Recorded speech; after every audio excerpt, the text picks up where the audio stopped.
Assalamualaikum warahmatullahi wabarakatuh. Salam sejahtera, shalom, Om Swastiastu, Namo Buddhaya, salam kebajikan. Selamat datang di acara Veterinary Integrity Skill and Improvement 2021 dengan tajuk Veterinary Medicine in College Life. Yang kami hormati the honorable speakers Serena George, Naveesha Shergill, and Julia Rybczyńska.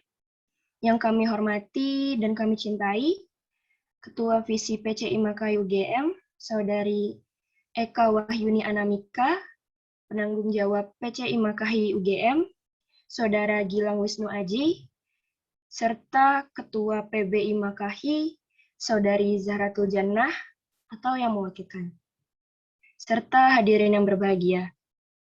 Puji dan syukur selalu kita panjatkan kepada Tuhan karena atas rahmat dan hidayah-Nya lah kita dapat berkumpul di acara VISI 1 pada siang hari ini.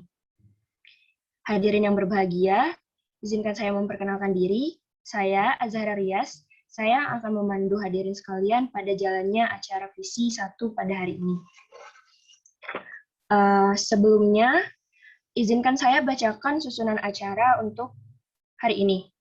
Yang pertama ada pembukaan. Yang kedua, menyanyikan lagu Indonesia Raya, Himne Gajah Mada, dan Mars Imakahi. Yang ketiga, ada sambutan-sambutan. Keempat, sesi foto bersama. Yang kelima, sesi pembicara pertama yang akan membahas tentang how to balance life as a veterinary student and human being to maximize self-potentials in time management. Yang keenam, ada sesi pembicara kedua yang akan membahas tentang how to deal with stress during the study. Yang ketujuh, kita punya sesi tanya-jawab. 8, ada pembacaan kesimpulan oleh moderator. 9, kuis. Dan 10, penutup. Langsung saja kita mulai rangkaian acara pada hari ini dengan berdoa menurut agama dan keyakinan masing-masing. Berdoa dimulai.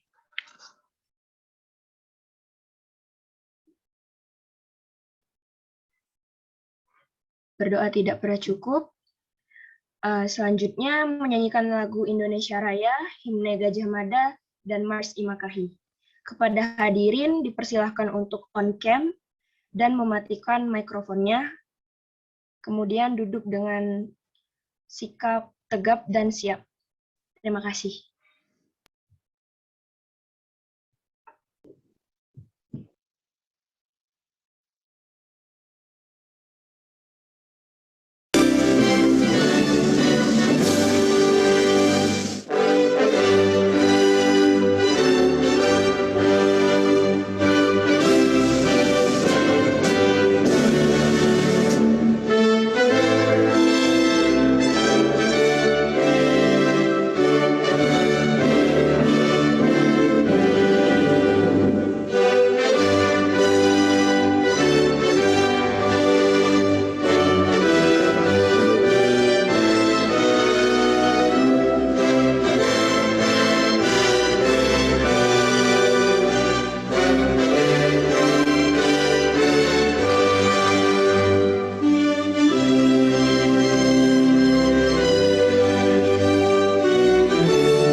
bangsa Indonesia Jaya. Jiwa luhur cinta sesama kita bangun bersama. Dirgahayu mulia jaya, bersatu kita bersama. Dirgahayu mulia jaya, berkarya selamanya, mengabdikan diri sepenuhnya dengan jiwa seksama bersama. Untuk amal bakti kita.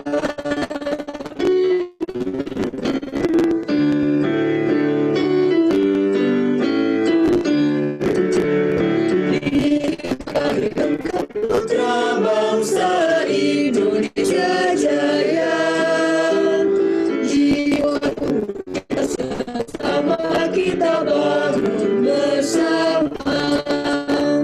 Dirgahayu mulia jaya, bersatu kita bersama.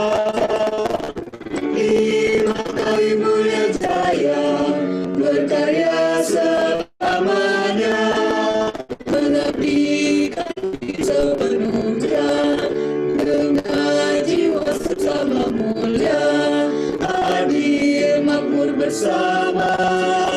Tujuan kita.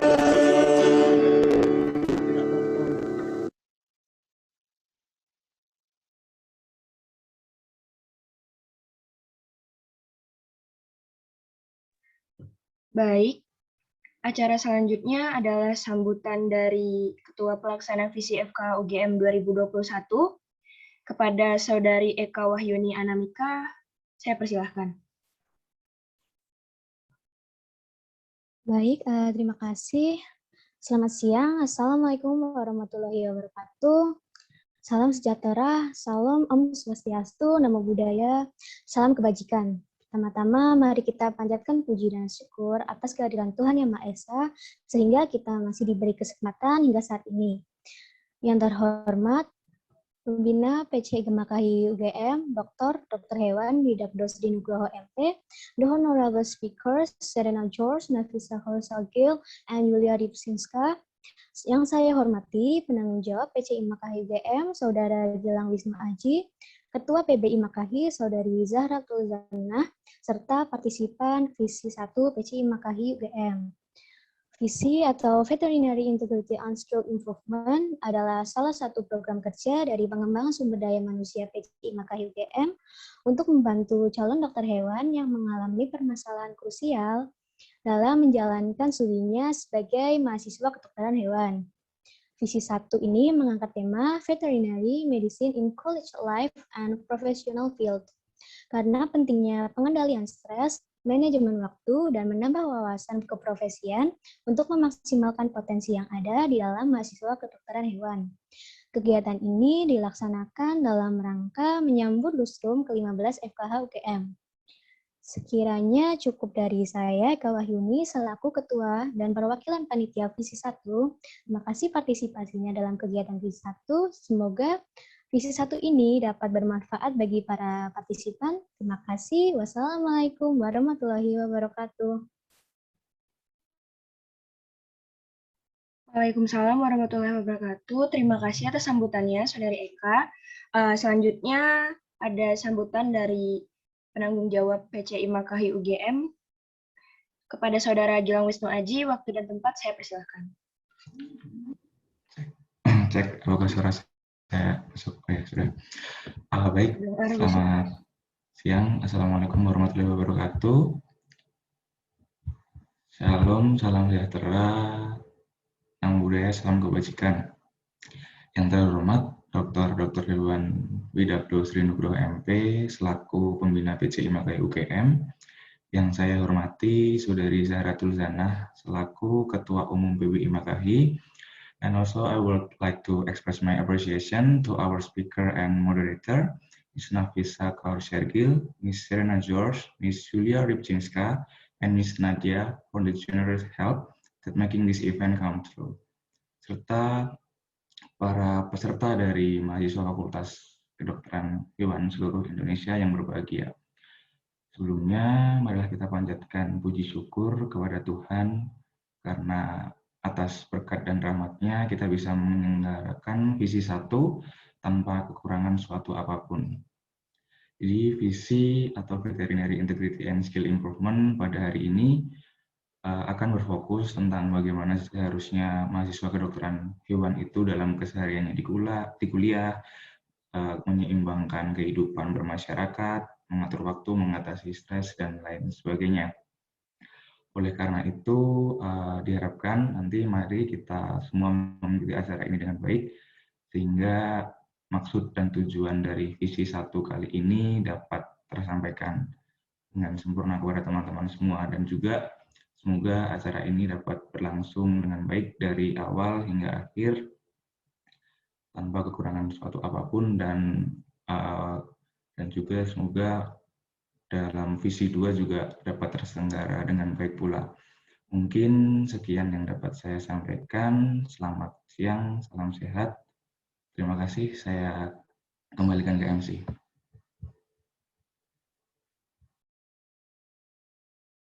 Baik, terima kasih Saudara Gilang Wisnu Aji atas sambutannya.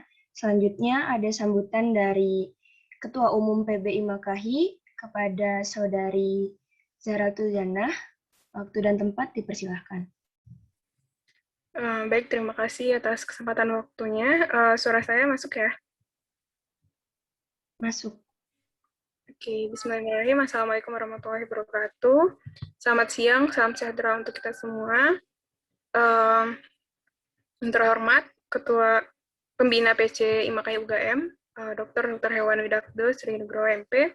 Selanjutnya, penanggung jawab PC IMAKAI UGM, Gilang Wisnu Aji, Ketua Pelaksana dari VISI PC UGM, dan juga kepada pemateri yang akan menyampaikan mengisi acara pada VISI 1 UGM pada hari ini. Selanjutnya juga kepada partisipan yang telah hadir untuk acara VISI pertama. Oke. Di sini pembicaranya dari luar ya. I really thanks for this opportunity. Mungkin di sini semoga acaranya sukses ya hingga akhir nanti. Di sini juga materinya sangat bagus, bagaimana untuk balance dari kegiatan mahasiswa kedokteran hewan untuk memanajemen dari waktunya sendiri, dan juga bagaimana menghadapi studi ya, menghilangkan cara menghadapi studi. Untuk di sini pematerinya juga dari Presiden SCOW. Harapannya semoga peserta mendapatkan manfaat di acara ini dan semoga sukses hingga akhir nanti. Oke, mungkin sekian dari saya. Mohon maaf jika ada salah kata. Assalamualaikum warahmatullahi wabarakatuh.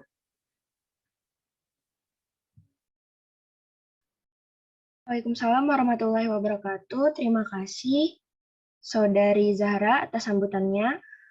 Acara selanjutnya yaitu sambutan dari pembina PCI IMAKAI UGM, yaitu Dr. Hewan Widakdo Serena George. Namun kami mohon maaf kepada partisipan bahwa Dr. tidak bisa hadir dan memberikan sambutan pada pagi hari ini karena ada satu dan lain hal. Oleh karena itu, kita akan langsung menuju sesi selanjutnya, yaitu sesi foto bersama. Dari sini saya serahkan kepada DDD.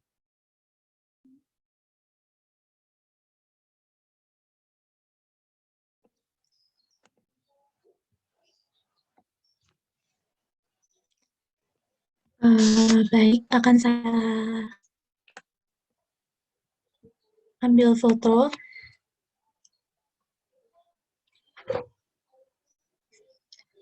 Untuk halaman pertama, 1, 2, 3. Halaman kedua,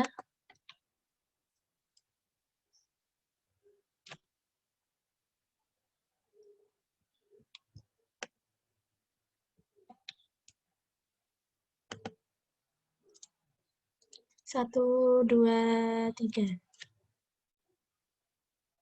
halaman ketiga, 1, 2, 3, halaman keempat, 1, 2, 3,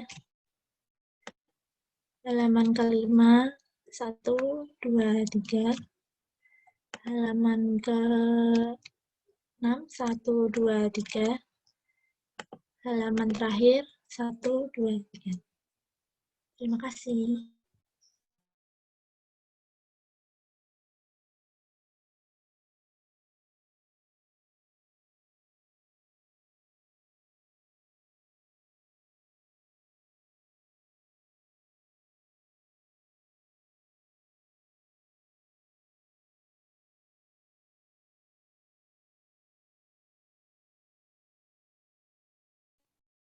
For the speakers, you may turn off your camera. Thank you.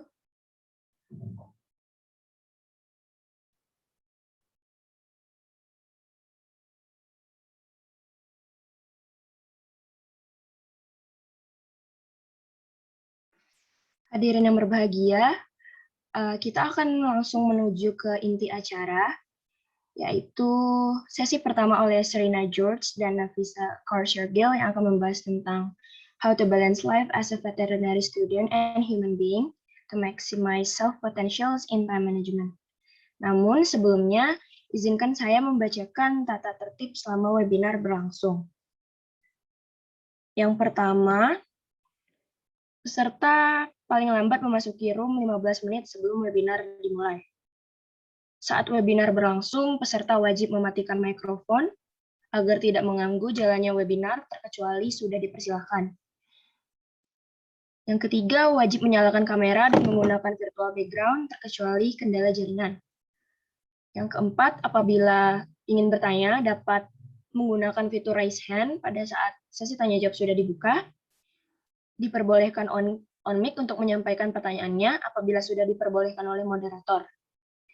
Lalu menulis di room chat dengan menyampaikan langsung pertanyaannya menggunakan format nama speakers, Serena, Naveesha, Julia, atau all speakers _ pertanyaan. Pertanyaannya dapat disampaikan menggunakan bahasa Indonesia dan akan diterjemahkan dan dibacakan moderator ketika sesi tanya jawab sudah dibuka. Akan ada terjemahan speaker menggunakan bahasa Indonesia yang akan disampaikan melalui kolom chat. Yang kelima, peserta webinar wajib mengikuti webinar dari awal hingga akhir. Yang keenam, peserta wajib mengisi link presensi di akhir acara. Lalu, yang terakhir, apabila terjadi perubahan dalam hal-hal terkait webinar, akan diinfokan lebih lanjut. Dengan dibacakan dan dituliskannya tata tertib ini, kami berharap agar hadirin mematuhi tata tertib tersebut agar acara VISI 1 pada hari ini berjalan lancar. Lalu saya ingin menginformasikan kepada teman-teman semua bahwa nanti di akhir acara akan ada pengumuman 5 penanya terbaik dan 5 peraih nilai kuis tertinggi karena nanti di akhir ada kuis. Lalu seperti yang teman-teman bisa lihat pada share screen ada ketentuan lomba. Ketentuan lomba apa sih? Nah, di sini ada lomba nih, teman-teman. Lomba dokumentasi VISI 1 melalui Instagram Story. Nanti teman-teman bisa post dokumentasinya di Instagram Story masing-masing dengan ketentuan yang sudah tertera di sini. Nanti akan dipilih 5 dokumentasi terbaik dan akan mendapatkan hadiah. Nah, untuk ketentuannya sendiri, yang pertama, peserta lomba IG Story ini terbuka untuk peserta VISI 1. Lalu IG Story yang diunggah dapat berupa foto yang dibuat sekreatif mungkin dengan pesan dan kesan yang disertai pada foto. Lalu peserta dalam lomba IG Story harus menguploadnya pada tanggal 13 Juni, tepat setelah acara VISI 1 berakhir, sampai 14 Juni 2021 pukul 19.00 nih teman-teman. Lalu peserta yang mengikuti lomba IG Story harus tag Instagram PC Imakahi UGM, @imakahi_UGM, disertai dengan tagar VISI 1. Yang kelima, peserta diharapkan mengatur Instagramnya agar tidak private, karena kalau private nanti panitia nggak bisa ngecek. Lalu yang keenam, peserta dalam lomba ini diperbolehkan untuk mengirimkan lebih dari 1 foto. Dan yang terakhir, keputusan pemenang dalam event ini tidak dapat diganggu-gugat. Baik, selanjutnya selama acara inti webinar berlangsung akan dipandu oleh salah satu mahasiswi FK UGM, yaitu Saudari Nadia Wacimin. Mungkin untuk panitia boleh di-share CV-nya Kak Nadia. Nah, Saudari Nadia Wacimin atau biasa dipanggil Kak Nadia merupakan mahasiswi Fakultas Kedokteran Hewan Universitas Gadjah Mada tahun 2019. Kak Nadia punya banyak prestasi nih sama penghargaan selama Kak Nadia kuliah. Ya, di antaranya Kak Nadia itu merupakan online manager dari Standing Committee on Veterinary Education atau SCOW dan Student Ambassador Standing Committee on Animal Welfare tahun 2021. Kak Nadia juga pernah menjadi delegasi di International Veterinary Students Association, di antaranya delegasi IFSA Indonesia dan IFSA Mumbai Exchange Program, 16th IFSA Congress, IFSA Japan, dan IFSA Indonesia Exchange Program, dan masih banyak lagi. Serta beliau pernah menjadi Online Organizing Committee dalam SGA Online IFSA. Karena dia juga berprestasi nih teman-teman di berbagai kompetisi, yaitu pernah meraih first place in paper competition Borneo Scientific Fair for Untan, best presentation in paper competition veterinary scientific event IPB, dan masih banyak lagi. Keren banget ya moderator kita pada hari ini. Tanpa berlama-lama lagi, kepada Saudari Nadia Wacimin, saya persilahkan untuk mengambil alih. Thank you, Rara, and thank you, committee, for giving me the opportunity to moderate today's event. So before we start, I would like to remind you guys there will be a Q&A session at the end of the second session. So if you have any question, you can ask later on. Now we can begin. Our first topic, which is how to balance life as a veterinary student and human being to maximize self-potential. In time management, we are going to have two wonderful speakers. Now, without further ado, let me introduce you to our first speakers, Serena George and Naveesha Kaur Shergill. Serena is currently pursuing a dual DVM PhD degree at the University of Wisconsin Medicine in USA. She has just completed her second year of veterinary medical school. She is her school IVSA representative, and also she is a current project manager of Standing Committee on Wellness, and passionate for wellness, and she has enjoyed connecting and collaborating with IVSA students from all around the world. Through wellness projects, Serena hopes to promote the idea that to deliver the best veterinary care, we must first be physically, mentally, and spiritually healthy.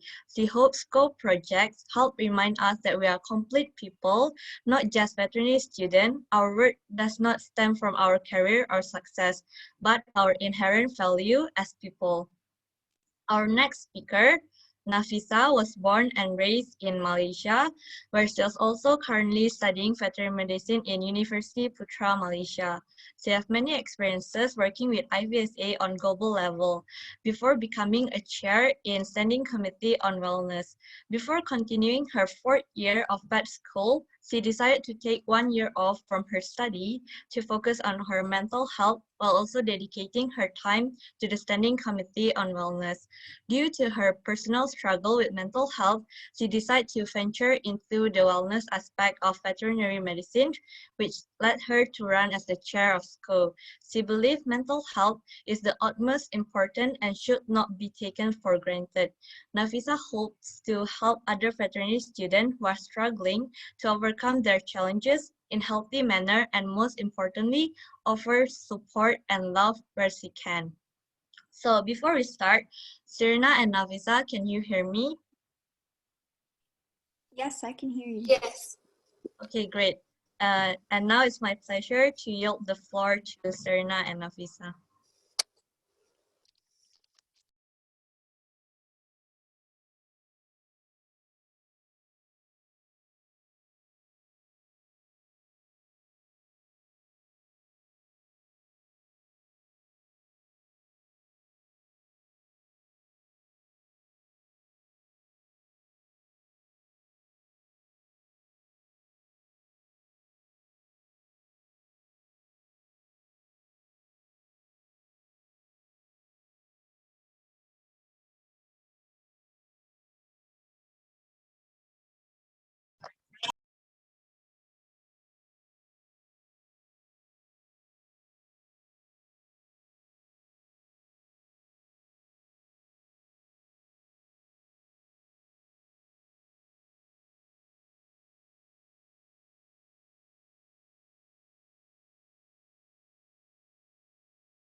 Serena and Naveesha, you can start now.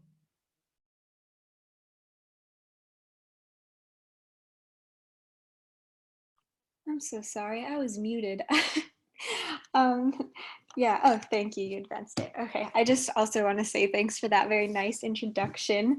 And it's an honor to be here to speak with you about work-life balance and maximizing self-potential. So these are some pretty big topics that we're discussing here today, and I think they definitely require a certain amount of introspection, and this process is going to look different for everyone. So when I was invited to do this talk, I was working on SCOW's newest project, which focuses on spiritual wellness, and I thought that that actually overlaps quite well with what we're talking about today.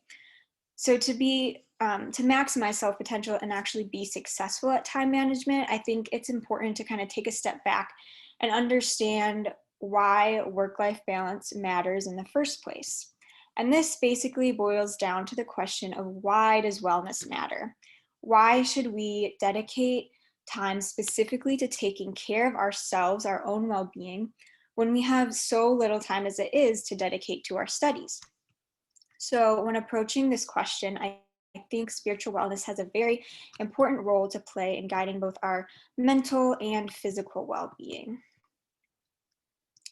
Today, I'm going to be sharing with you some self-care practices that I've learned in my journey of spiritual wellness, and I just want to point out that this is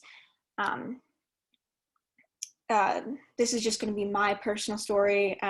It's going to look different. Spiritual wellness will look different for everyone. So the goal of this presentation is just to get you thinking about some basic ideas of practicing spirituality amidst all the other time commitments of veterinary school, and hopefully you can apply these concepts to your own personal journey.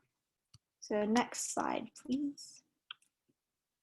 Okay, so first, I'm going to touch a little bit on how to manage the time between learning and self-potential development so that both can work in balance. So there's a limited number of hours in the day, and the most efficient way to balance two things would be to do them both at the same time. So I'd like to propose that faith and science don't need to be separate. We can incorporate spirituality into science. So what does that practically look like? We experience many frustrations throughout the day as veterinary students, and one thing we can do is offer up our daily work and frustrations as acts of faith and love. Whether for you that is love of God, love of planet, love of neighbor, spirituality basically helps us find this higher purpose to our work. Another thing we can do is cultivate a spirit of gratitude for our studies. And so as one example in my life, something as simple as looking through a microscope and seeing all the complexities in a single cell, for me, that's just been kind of a moment. I could take a moment of thanksgiving for the beauty with which this world has been created. We can learn an overwhelming amount of facts in veterinary school, and taking a moment to just stop and marvel and wonder at creation, that's helped to give me some renewed energy and appreciation for my veterinary coursework. And then schedule time for prayer and meditation. Commit to it just like you would for your studies. If we're going to dedicate ourselves to the health of our patients, we have to just as seriously commit to taking care of ourselves. So self-care ensures that we actually have the energy and are in a healthy state of mind to do our best work as veterinarians. So making that time commitment to well-being is very important. And these don't need to be overwhelming commitments. You might just start with taking 5 minutes at the end of each day to journal down what you're thankful for, or to read a page or two of some spiritual text. If you're not a morning person, take that into account when you're scheduling this time. Just be intentional about what you're choosing to do with this time. So for me, I found that binging Netflix is not as restful as praying about what's bothering me. You know, it's good for a nice break from reality from time to time, but that's definitely not a routine that I like to fall into. So just find what works best for you and then build from there at a pace that you're comfortable with. And next slide.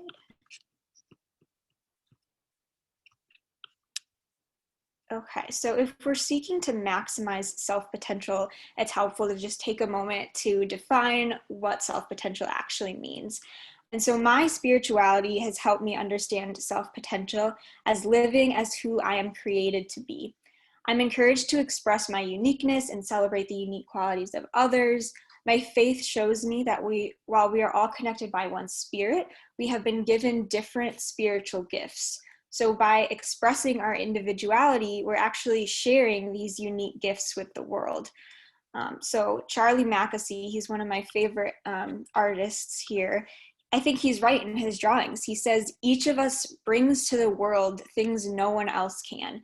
And I think it's particularly important to keep this in mind when we start inevitably comparing ourselves to others. So I know this was one of the hardest habits for me to fall out of during my first year of veterinary school.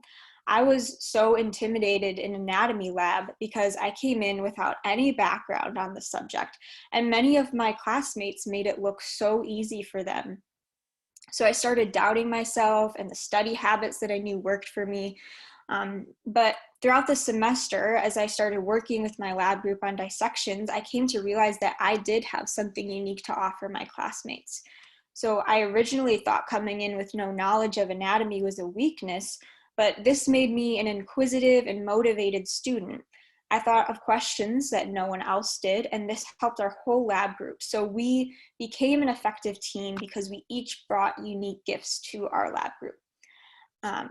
I found that comparing myself to others is just a waste of time and energy, and trying to be like someone we're not actually sets us back in our self-potential development. Next slide, please. All right, so even besides just comparing myself to others, I've also fallen into this trap of comparing my school productivity levels to how productive I've been in the past. So this is another thing that can set us back in our self-potential development, because different environments and stages of our lives demand different amounts of physical and mental energy. So it's really just not helpful to compare these things. So as another example from my life, I would look at the few number of tasks that I had completed while working from home because of COVID-19. And then I started comparing that to how much studying I had done on a quote unquote normal school day. And I really would beat myself up thinking I should be pushing myself harder, studying longer hours. I mean, but the reality is I was working under this whole different weight of emotional and environmental stressors, and I was doing my best in that moment. So I needed to be gentle and patient with myself, and it was really the concepts of mercy and grace that I drew on from my faith that gave me the courage to do this. That's what really helped me to believe in forgiveness. And then amongst all the despair of the last year piled on top of the stress of veterinary school, I think we all need to recognize that even if we didn't get as much schoolwork done as we may have hoped to, living through such trials certainly helps us to develop our self-potential. So challenge cultivates virtue, we develop empathy, and these are all qualities that help us connect with our clients and colleagues and to ultimately become better veterinarians. Emotional intelligence is an important skill to develop when practicing veterinary medicine, and that's not something that you can cram study in a textbook. Next slide, please. I want to take a moment to define or redefine achievement and success, because I think the world often defines fulfillment of self-potential to be things like career development or academic prestige and financial stability, basically these things that can fill up a resume. But what Charlie Mackesy points out in his drawings here is that achievement and success can look like many things. So it can simply mean being a friend, caring for another person, caring for yourself. Success will come when we are being our authentic selves, sharing our unique gifts and talents, loving others and ourselves in a way that no one else can. Next slide, please. All right, so how do we actually live authentically? And that comes down to the big existential question of who am I? And I can't answer that for you on one PowerPoint slide. And it actually might be more helpful for me to start with the question, who am I not? So when considering the question of how to balance life as a veterinary student and a human being, I think one important reminder is that we are not what we do. I heard a veterinarian say something pretty interesting once, that when she introduces herself to people, rather than say, I am a veterinarian, she says, I practice veterinary medicine. And this was a bit confusing to me at first because becoming a veterinarian is something I've worked my whole life for. You know, I've poured my heart and soul into it, and I can say that I'm proud to be a veterinary medical student. But language is very powerful, and if our daily dialogue to ourselves is that we are veterinarians, and that becomes our whole identity, we're placing that identity in, we are finding our self-worth in our abilities. So what happens when we make mistakes in our work? If we develop an injury that prevents us from practicing, if we feel called down the road to a different career path. So identity in what we do is conditional, it's fragile, and I'd even say it's dangerous to our mental health. We are whole people, not just veterinary medical students. I mean, this seems obvious, but I often need to remind myself of this because there's just so many demands on our time and our energy as students. And this role as a veterinary medical professional comes with so much pressure and responsibility that it can be pretty easy to lose sight of this. So to make sure that I'm living as a whole person and not just a veterinary student, I need to be grounded in my identity. And what I find my identity in is my faith. So from my faith, I know that I am loved no matter what I do. This helps me to forgive myself when I make mistakes. I know that my life and my body is a one-of-a-kind gift, and it's not my only responsibility to care for animals as a veterinarian. I must also care for myself, which is a gift from my creator. And so the importance of spiritual well-being, that's something that I've kind of worked on and realized over the course of the 24 years of my life. And yeah, some days I do become so caught up in the stress of school, and I feel that pressure that my worth is going to come from my accomplishments and that my identity is just my role as a veterinary student. So I need to continually remind myself of who I am, not of who others perceive me to be. So this answer of who am I, for me, it's been found not simply in a set of beliefs about a religion, but in a relationship with my creator. So I want to say again, spiritual wellness is not just defining a set of beliefs, it's developing a healthy spiritual relationship. And this is a journey. So we're all coming from different faith and non-faith traditions here. So no matter which background that you come from, what I hope you can take away from this is to first challenge that tendency to find your identity in what you do.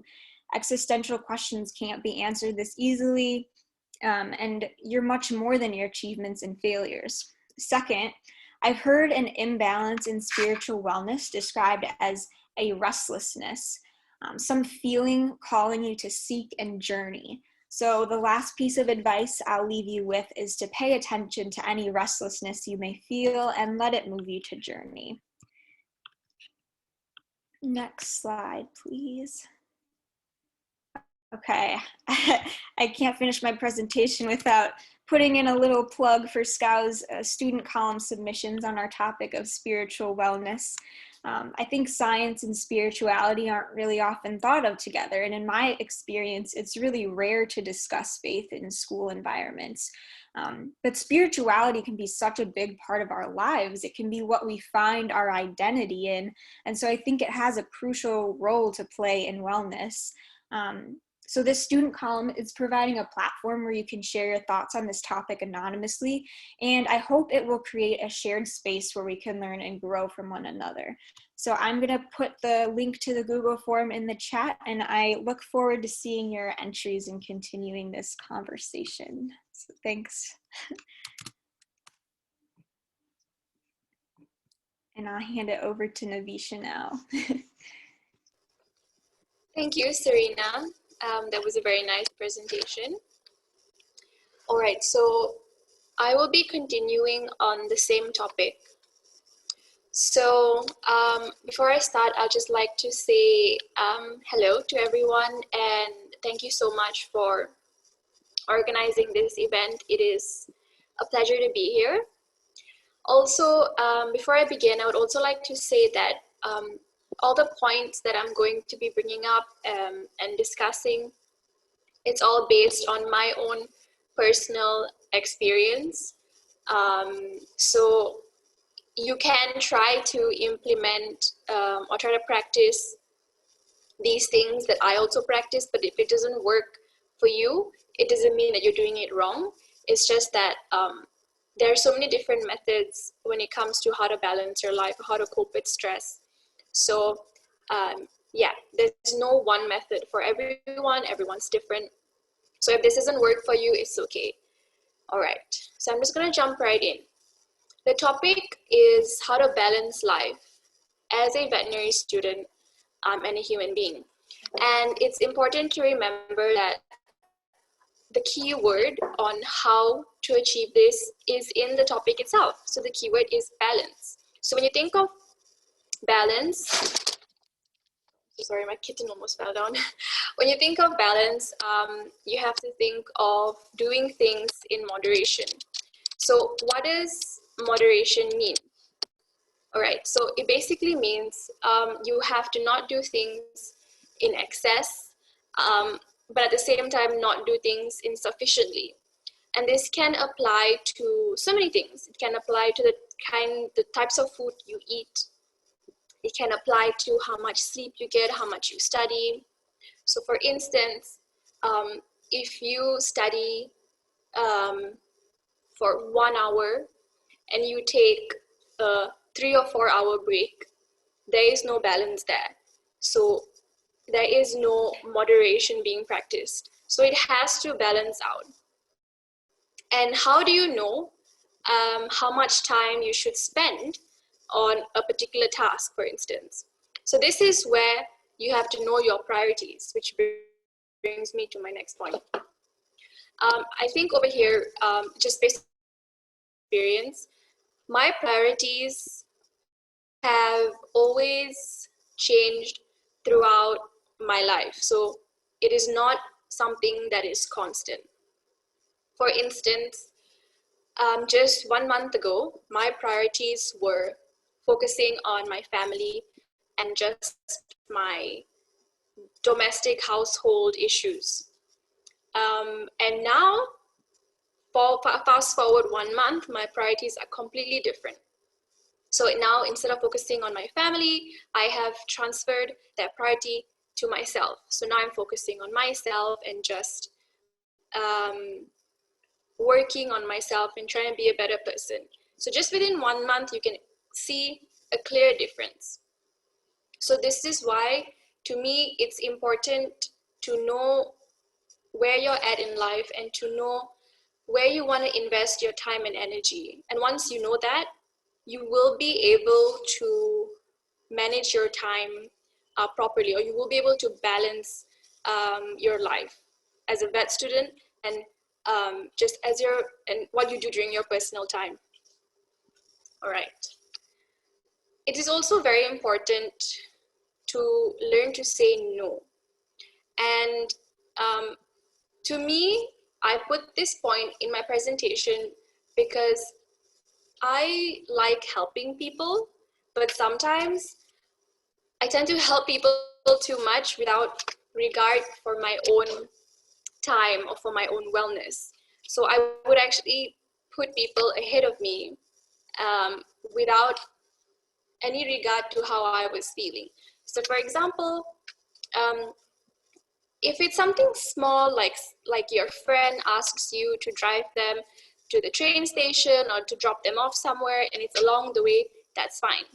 But if someone has asked you a favor and it's an unreasonable favor and it's just not worth your time and your energy, I think it's very important for us to know that you're not selfish by saying no.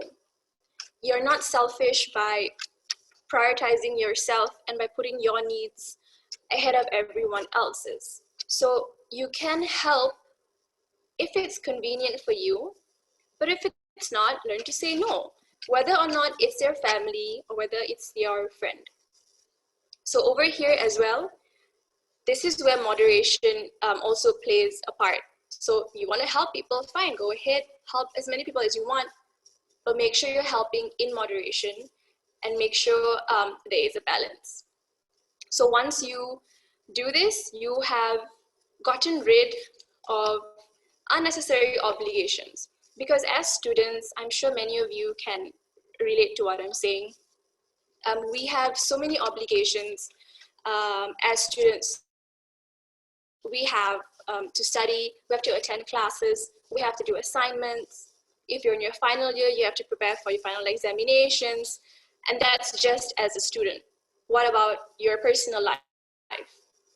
Some people are helping their parents because now during the pandemic, a lot of people aren't working, so I have friends who are actually working part-time while studying to help their family members. So with so many things already going on in your life, it's important to learn to say no. All right. Next slide, please. All right, thank you. Okay, so time management. Of course, when you want to know how to balance your life, it's so important to know how to manage your time. However, time requires effort. So this is not something that you can't just wake up and expect to have a perfect day planned out for you. So this requires discipline. You have to be disciplined enough to wake up and tell yourself, okay, you're going to spend this much time doing this, and then the next task I'm going to do is this for this long. And the reason I say that we need discipline is because it's very important to get distracted. So if it helps, I know it helped me to keep a schedule. So what I did was I used the Excel spreadsheet when I was studying to track what I was doing or what I want to do and how long for, and that kind of helps. But with that being said, time management also depends on environmental factors. So as I was mentioning before, 1 month ago, I was back home and I was dealing with some domestic issues. So I was not able to focus my time and energy into the things that I wanted to do because of my environmental circumstance, basically, because of the situation and the environment that I was in. So if you ever find yourself struggling to manage your time properly, or you feel like there's just too many things going on, I think it's also important to not beat yourself up over it. So don't blame yourself and don't say, oh, I'm not disciplined, I can't follow this, I don't have proper time management.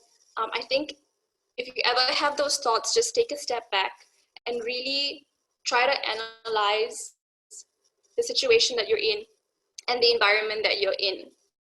Because a lot of the times, how we act and the things we do, the things we say, how we think, it's really dependent on our external factors. All right. Now, with that being said, I also want to add on that to me, time management is important because when I was in my first year of vet school, I was very excited and I wanted to get involved in a lot of things. So I was an overachiever, as what you may call these people. And yeah, I wanted to get involved in everything. But I realized by the end of like my first year, I had very poor time management, or I was just not investing time in the right things, and I wasn't taking care of myself. Again, this is all just based on my personal experience.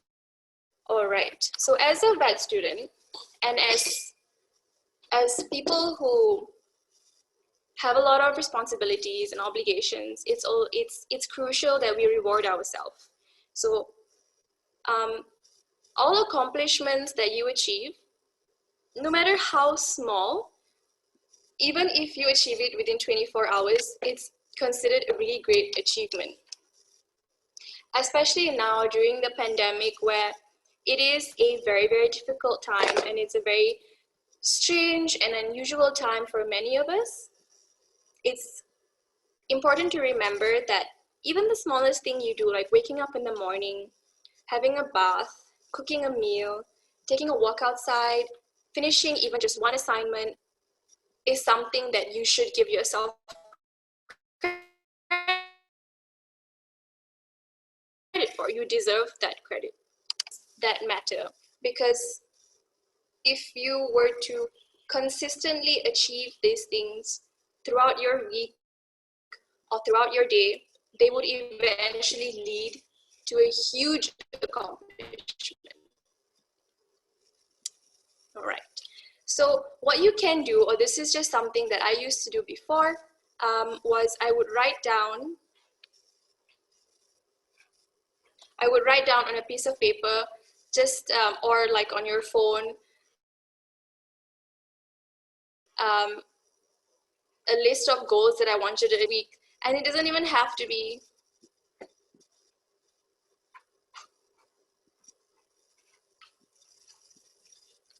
okay. Serena just told me that my internet, like I'm breaking up. My internet is not so good. Can anyone else hear me, or am I like not clear?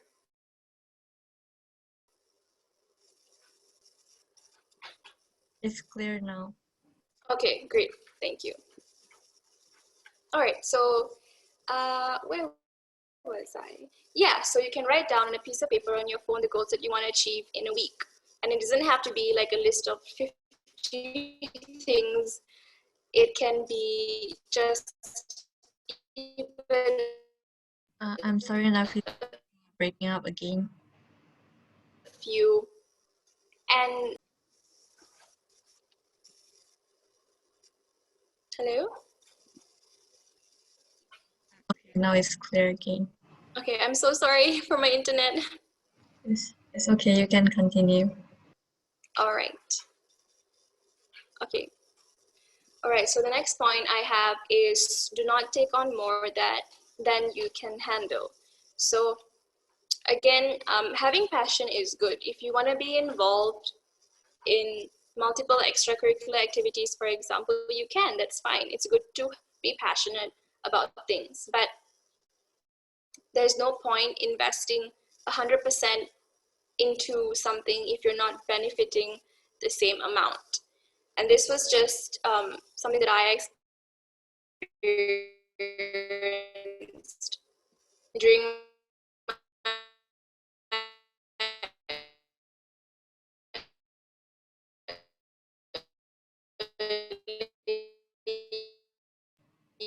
Sorry for interrupting again, but your voice is breaking up again. Naveesha, can you hear me?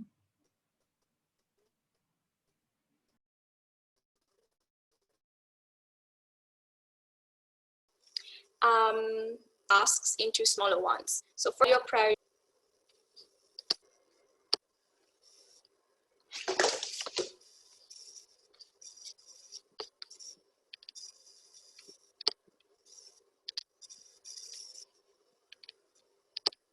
can you hear me now? Yeah, perfectly. Okay, I'm gonna put my video off because I think that might help. Okay. All right, so yes. Where was I? Yeah, so once you've already analyzed your priorities and you've learned to say no, and basically you have a set of tasks at hand, and if you feel like that's still so much for you, you have so much on your plate, even after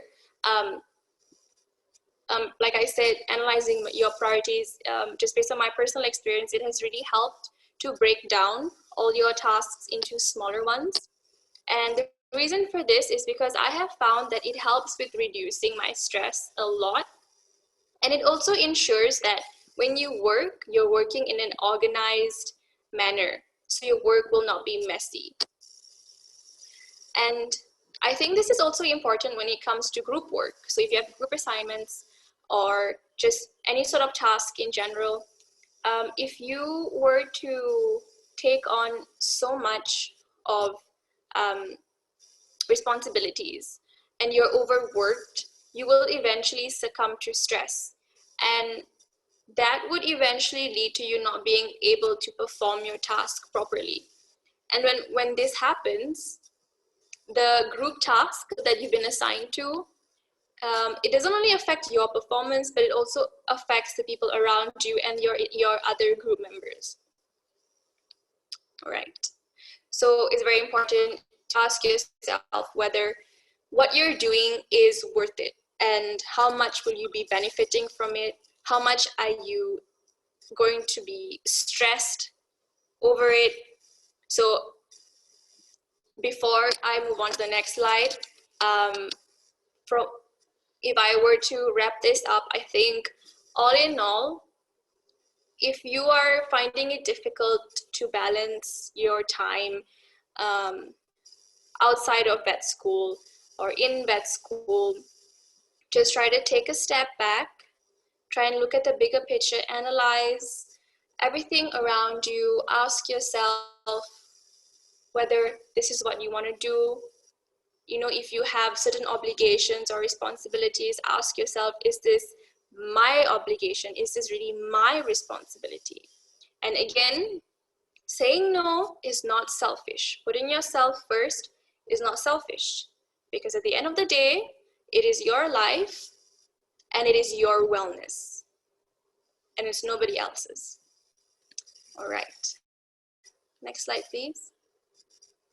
Okay, so when SCOW had Solidarity Week,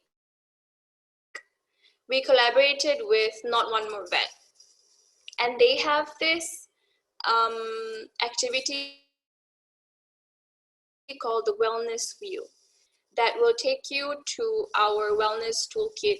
So it's a website, and under the section NOMV, which stands for Not One More Vet, you'll find the wellness wheel. So it actually takes you to an Excel spreadsheet.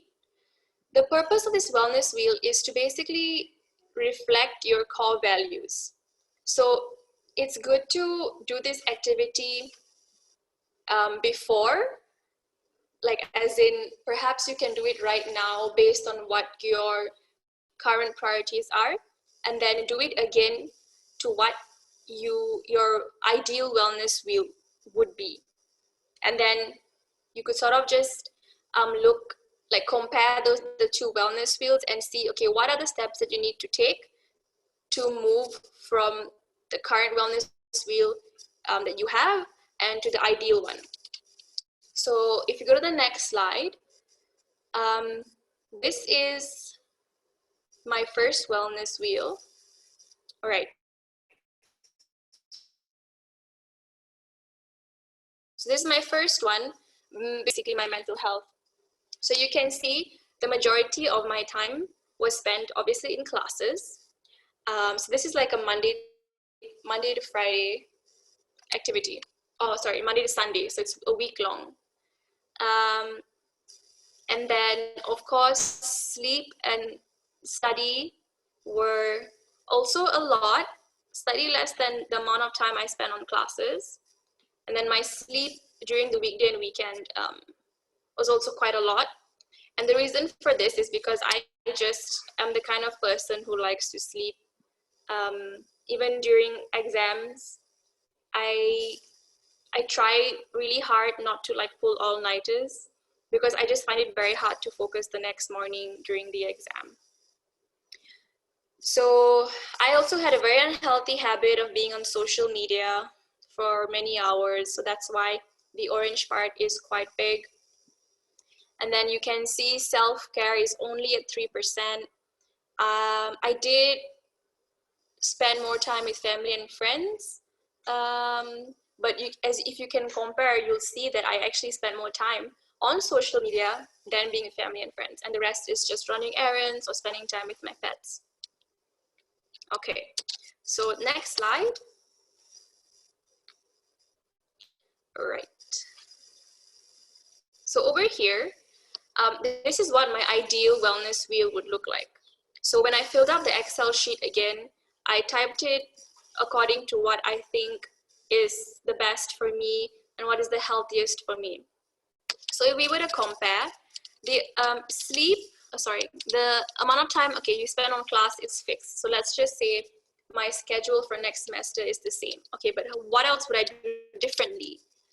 So if you notice, there's actually a reduction in the time spent for me studying. And the reason I think this is ideal is because it's not because I don't like studying, but I think a lot of what you learn takes place in the classroom itself. So if you actually really pay attention in your class,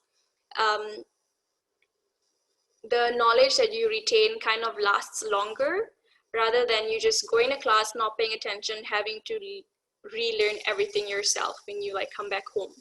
So the study is more of like a revision of what you just went through on that day. And of course, my sleep is very significant because I love sleep. There's also been a reduction in social media. So initially it was 10.8%, here it's 5.4%. And if you noticed, the section for self-care and family and friends also have increased. And the reason for that is because I'm just the kind of person who loves being around people. So to me, being around, for example, my cousins or my best friends really help me just relieve stress, especially once like I come back on weekends from uni and I just want to spend time with them. All right. So the reason that I brought this wellness wheel up is because I think it's just very important in terms of helping us really think about how much time we want to spend on a certain activity. So of course, please feel free to hop on to our website and try it. It's very easy to do. There's also instructions on how to do it. All right, with that, I end my presentation. Thank you so much for listening. And I hope you guys enjoyed it. Okay, thank you, Serena and Naveesha, for the great presentation. For our next session, which I believe you have been waiting for, will be as exciting as the first one. Our second session, with the topic of how to deal with stress during the study, will be presented by Julia Rybczyńska. Julia is a veterinary student from Poland. Currently, she's on her third year and she studies at the Wrocław University of Environmental and Life Sciences. She has been involved in IVSA since the beginning of her vet adventure and has taken part in a group exchange to IVSA Kayseri and IVSA Thessaly. Currently, she holds the position of Wrocław president and is also a part of SCOW as the Wellness Toolkit editor. Her role is to take care of SCOW website. Julia has always considered mental health an incredibly important topic and something that should be considered top priority. She strives to raise awareness on the importance of self-care, the real face of mental illness, and the struggle in the veterinary profession. So let us welcome our second speaker, Julia. The time and place is yours.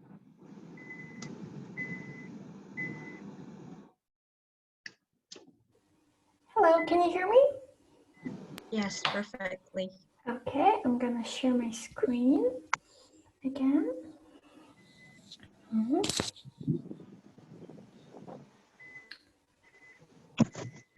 Okay, do you see my screen? Yes. Okay. First of all, I want to really thank you guys for inviting us, and I'm very glad to be here. It is an honor, and I really appreciate all the effort you put into putting this event together. Also, just a small disclaimer, I will be telling you about my journey with stress and what is my own experience, but just so you remember, I'm not a mental health professional, so you have to remember that everything I will be saying should also be taken like with a measure of caution because everyone is different and everyone's experience with stress is different. So you have to take into account for that. However, I really hope that you can take something away from this and be a bit inspired on how to deal with the stress during studies, because as we all know, there is a lot of it during our studies. So the first thing I want to start with is finding the root of your stress. Because what I've noticed throughout the years is that we talk a lot about how we are stressed during our studies, and we talk about it, but we don't really focus on what's causing the stress. Everyone is just perpetually saying that they're stressed and that they're being stressed out by what's happening on the university, but we rarely take the time to actually think about what is causing these negative emotions in us. Because sometimes the stress is positive and it's something natural because we have an important exam coming up in like an hour or a day. So it's natural for our adrenaline to go up, for the cortisol level to go up, because we are stressed about the upcoming event and we want to perform our best. But sometimes, especially when the stress is chronic and it happens over a longer period of time, and you find yourself being stressed over the smallest things that you think might not be natural or the same for everyone, I think it's important to take this moment to actually think what is behind the stress you're feeling. So my example here is perfectionism, because it's something I have been struggling with for a long time, but it was only until like last year when I realized that this was something causing me so much stress and anxiety. So perfectionism is one thing, and I will talk a bit about it in the next parts of this presentation. Because perfectionism, what we need to understand about it is that it is setting very high standards for ourselves that we struggle to reach towards because they are so high. So basically, perfectionism is like a vicious circle where you have very high expectations and standards for yourself, which you are trying to reach all the time. However, when you actually meet them, you may be very prone to deciding that the standards were not high enough. So for example, you passed the exam, but instead of being happy and proud of yourself, you automatically go to thinking that the exam was probably just a bit easy or you got lucky. Instead of saying, I'm proud of myself, you're saying this was just not hard enough. So you keep setting the standards higher and higher because you're not satisfied with how much work you're doing. And this is also connected to setting your worth in what you're achieving and your successes. And this also connects to what Serena was talking about. We are so prone to locking our worth in what we're doing and how we're doing it, when we're worthy no matter what we're achieving. And that is very important to remember. So perfectionism is very much connected with stress and anxiety, because since we're constantly trying to reach a level that is perfect and high, we are constantly under the pressure and we are constantly stressed because we are not meeting the expectations of ourselves. And because we are setting them ourselves, we are the most strict judges because we're always the harshest on ourselves. So that can be one root of our stress. And I think it's something that often happens during medical studies. Perfectionists are often medical and veterinary students. Another thing that is very common is the imposter phenomenon. It's something that happens to a lot of people, and I feel like there has been a lot of light shown upon this problem in the recent years, which I'm very happy about, because when we acknowledge something, we can work towards fixing it, or maybe more working through it, because it might not be a problem, it's just that we need to recognize it. So the imposter phenomenon is basically feeling out of place somewhere, or not acknowledging our efforts and our hard work, and instead feeling like we do not deserve to be somewhere or to achieve something, and finding explanations for our success that are different from reality. So for example, it's a similar situation to what I described earlier. If you're in vet school, you might be thinking that it's not because you're smart or because you worked hard to get there, but you might be thinking that you just got lucky, or that it was just, just a fortunate event that you're there. or it often manifests in students feeling like they not know enough for the year they're in. So for example, I see this so much during the pandemic on my university. People are constantly afraid that they do not know enough. So I'm in my third year out of 5.5. And I've noticed that a lot of people are feeling that because of the pandemic and because of the online classes, they do not know enough and they do not deserve to be this far in vet school, which is not true in objectively looking, because they're putting very much effort into studying. And still, even though it's online, it's a lot of knowledge and it's a lot of effort. Another thing this is causing you stress for like the obvious reason that you're constantly wanting to catch up with other people and you're constantly feeling that you're not supposed to be where you are. And this makes you feel like an imposter. The last thing I've mentioned here, but these are only like the 3 examples that came to me on the top of my head, off the top of my head. So there can be many more, and it's kind of like a journey into our own selves to discover it.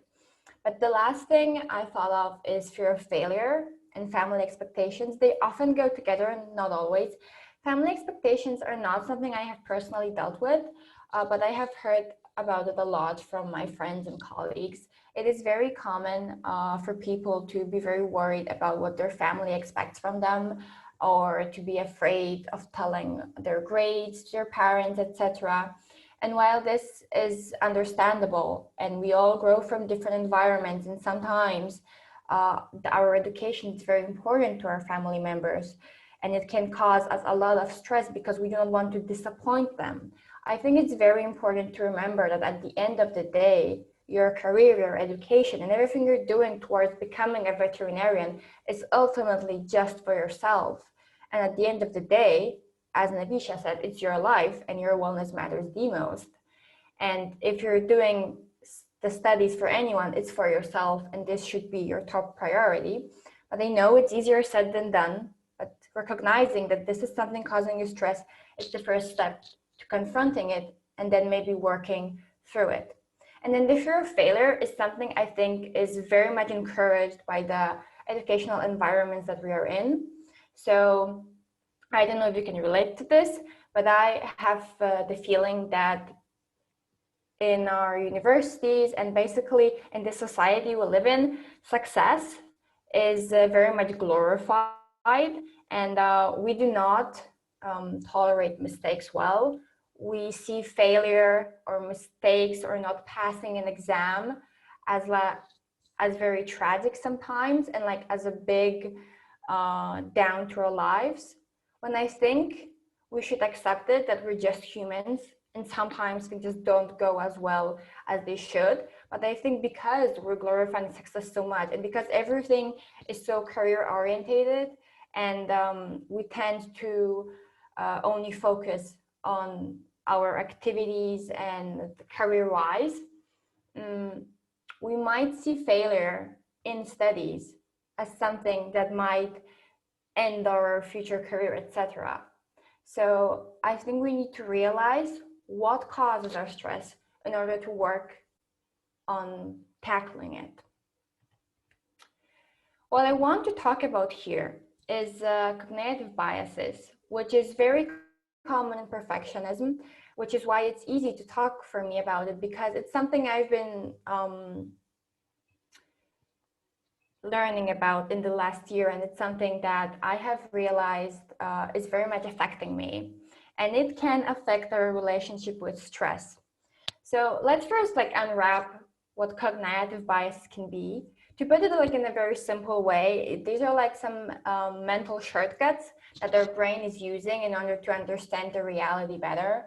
So basically, the reality is very complex and complicated, and the relationships and situations we're in are often very layered.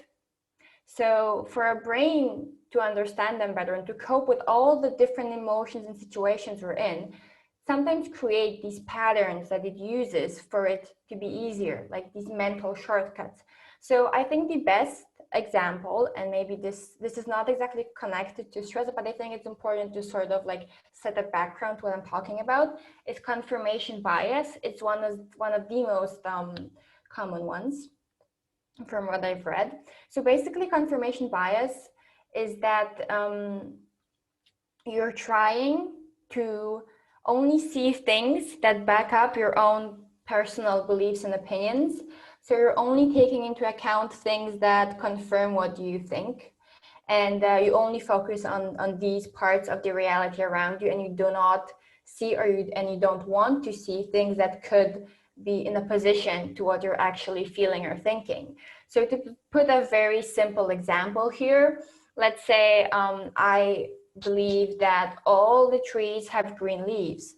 And so to prove my point, and to myself and to people around me, I would only like show or take pictures of trees with green leaves. And of course, there's a lot of them, but I would not acknowledge that maybe there's a different park where there are brown leaves, and I would not even look at it. I would just like, you know, focus only on the things that confirm my thesis instead of looking at the surroundings, which could prove me wrong, but I'm choosing not to do that because it is easier for me. We automatically tend to think that we're right most of the time, and we search for things that prove us right instead of looking for things that could prove us wrong. So this is like an example of a cognitive bias we may have.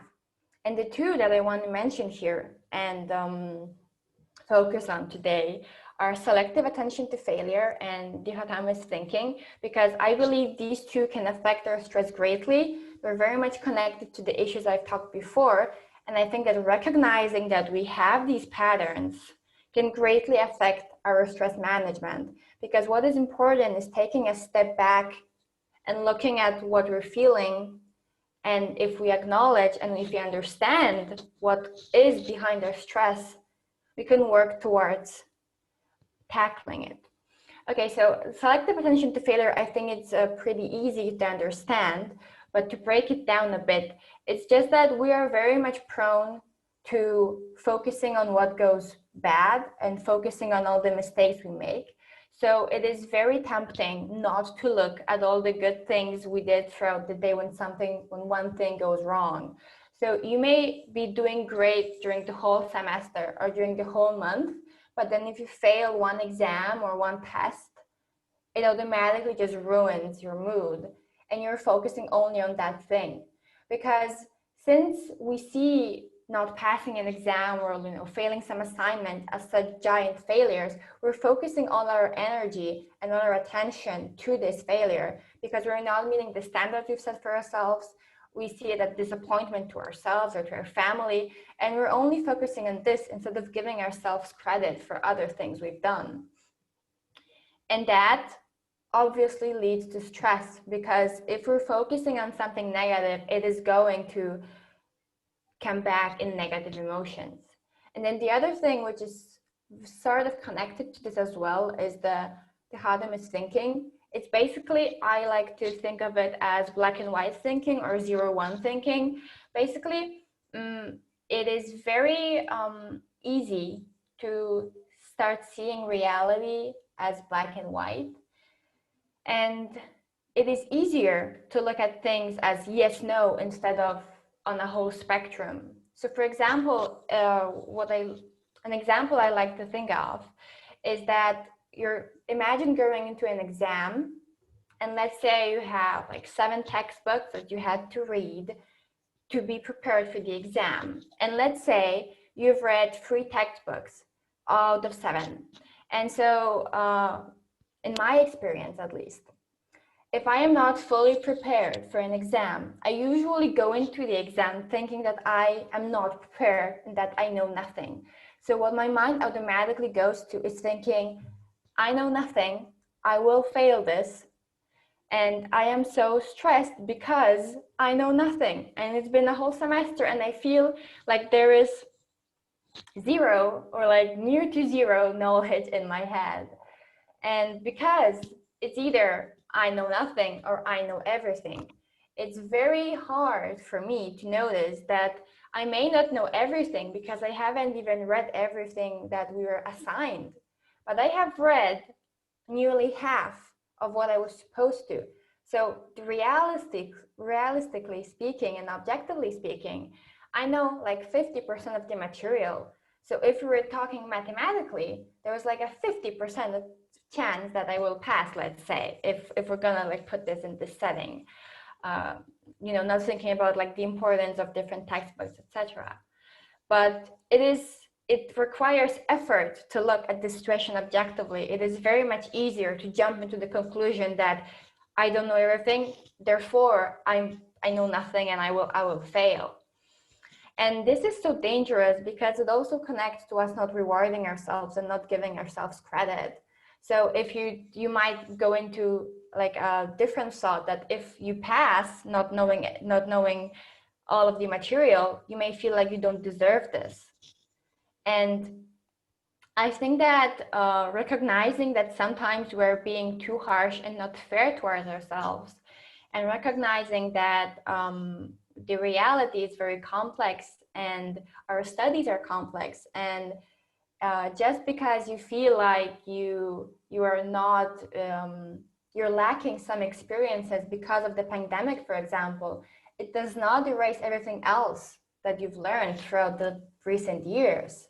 You're still even if you didn't have every practical classes, you're still very capable because you've been learning and studying all the different things throughout the recent semesters. And the things you don't know, you can like always catch up on, but you should not think that you're not prepared just because you didn't do some portion of the work. And then moving on to some of the things I find helpful, because I think that the goal of this presentation is to give you like some tips from me. Most of these things I realized during my own therapy, and I would just like to point out that these are the things that I'm working on constantly and every day. It's not like I have it all figured out. It's always easier said than done. So, and I acknowledge that, I understand that, because our mind is very tricky and it requires a lot of effort to recognize all the patterns it's having. But to go into the self-help mechanisms I have found helpful and I feel like made me more capable of dealing with my stress during studies. So the first thing is recognizing the patterns we have in our minds. So finding the root of our stress and then analyzing what thoughts led to our negative emotions. So I know it's very hard when you start stressing out, you feel like, you know, the fear like crumbling in your stomach, etc. And you start, you know, breathing fast. It's very hard to stop and like take a step back and look at how your thoughts are going, because it's often just like a snowball falling up a hill. It gets bigger and bigger and bigger. So once you start thinking about like the exam coming up, you start getting stressed, and then you start thinking about how you're stressed and how you don't want to be stressed, etc. But I think it's very important to like be able to stop yourself in the midst of these thoughts and ask yourself, what is causing this? Which thoughts started this? What is the ignition of your stress?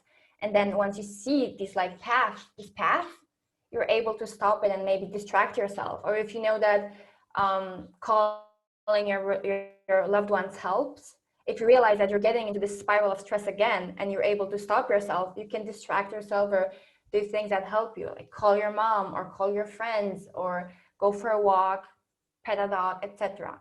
So this is one thing, looking at all of this in perspective. And then one of my favorite things to do is basically doing like a quick objective judgment, facing the facts with fears. So we are often thinking that what we think is a fact, because we only know our thoughts the best. it is very easy for us to assume that if we're thinking something, it's automatically true. However, most of the time, what we're thinking or what we're afraid of is just the fear, and it's not going to happen. So I think it's important that we remain objectivity when we're thinking about our studies, etc. And if we're struggling with that, and if we cannot distinguish if something is a fear or if it's a fact that might be happening, it's okay to ask for someone else's opinion. So for example, if we are afraid that we're not prepared for an exam, when we cannot overcome this feeling, and we think that it's a fact that we're just not prepared enough, it's okay to ask for some guidance and opinions of our friends, and break it down with them, so they can tell you, you've read this, you've prepared from this textbook and this textbook, and you've been studying for the whole semester. So it is your fear, but it's not a fact because you've done so much work, and I'm helping you to recognize that. And another thing that's connected to this is comparing the worst and best case scenarios of a situation, because when we're stressed, we jump to the worst scenario possible and we focus on it so much. So if you're going to an exam, you're probably worried that you're going to fail it, and that and if you're focusing on that, you can go into thinking that, well, if I fail this exam, I might not be able to pass this class, and if I don't pass this class, I might even be failing vet school at whole and quitting, and maybe I will have to change my career. And it may sound irrational right now, but if you're under big stress, the worst case scenarios are often the easiest to think of. And once you have them, you start focusing on them, and you're like counting the probability of that, but that's the only thing you see. However, the reality is very rarely extremes. So what can help is also thinking of the best case scenario. So for example, the opposite of that would be thinking, I'm going into this exam, I'm going to get 100%, and then I'm going to go with my friends and get some ice cream. I'm going to call all my family members and tell them how great I did, and then I'm just going to chill for the entire week, and that's the best case scenario. As I said, reality is very rarely extremes. So the outcome, realistically speaking, is going to be somewhere in the middle. Maybe you will get, 70%, and you will have a good day afterward. Maybe you won't get ice cream, but just, just go home and take a nap, which you very much needed, etc. But forming different scenarios in your head may help you realize that the worst case scenario is not the only one. And there are so many options that it's impossible for you to guess the one that will be happening. So these are the things that I like to do when I find myself in distress, and when I find myself in this like ball of thoughts. And coming sort of to the end of my presentation, I would like to just take some time to pinpoint the difference between stress and anxiety, because I have realized that often when we're talking about these kind of feelings, we do not distinguish them. And I think it's dangerous because anxiety can become a very serious condition, and I think it's important to acknowledge it. So how I view this is that stress can sometimes be a positive factor. If you're stressed, like, one day before exam or like an hour before, it causes your adrenaline to go up, you can focus more, you're able to do more, and maybe you can study more than you would normally do. Or, like it is a way of, it is nature's way of enabling us to do more than we would usually be able to do. However, prolonged stress and like chronic stress can be a very negative factor, but it is still something that can work both ways. However, I feel like anxiety is never positive. It has no positives, because anxiety is not only stress, but it's also fear, and it's also a lot of physical aspects of it. So experiencing anxiety is different for a lot of people, but anxiety can be connected to serious mental illnesses or mental conditions. We have generalized anxiety disorder, or similar disorders. And these are things that you can ask for help when you're experiencing them. And I think it's important to know that stress and anxiety are often not the same. However, they may be connected. And as I've mentioned, for example, perfectionism often comes with stress, but also anxiety. And realizing that has been very important for my own journey. When I realized that what I was feeling was not only stress, but also anxiety, that the fact that I was not able to sleep during the nights, or that I was feeling this constant dread of even basic things, it helped me realize that maybe there's something more to it. Maybe it's not just the problem of stress, but maybe there are more problems to it. And this helped me to move on and actually ask for help. And this comes to my last point. And if there's anything I would like you to take away from this presentation, is that whenever you start asking yourself the question of, is it the time to ask for help? It's probably already the time to ask for it. Or we've even, you've even passed this moment. Because if you're feeling okay, normal, and basically well, you do not wonder if it's okay, or if it's the time to ask for help, or if you're not feeling good enough.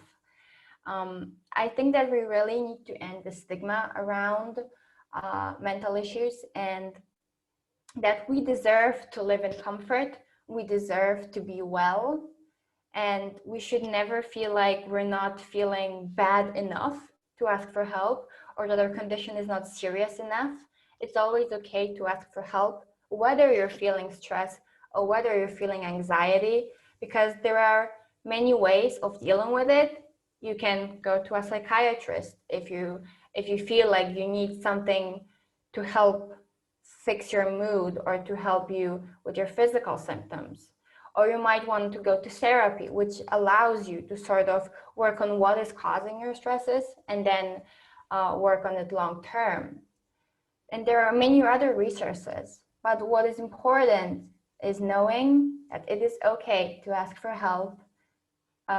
Only good can come from it.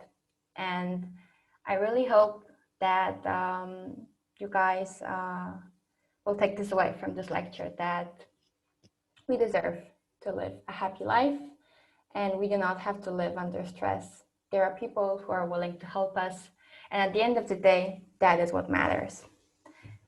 Thank you very much for having me. That is all from me, and that is all from SCOW. We hope you enjoyed our lectures. Thank you very much. Thank you very much, Julia. I hope you all enjoyed this amazing presentation.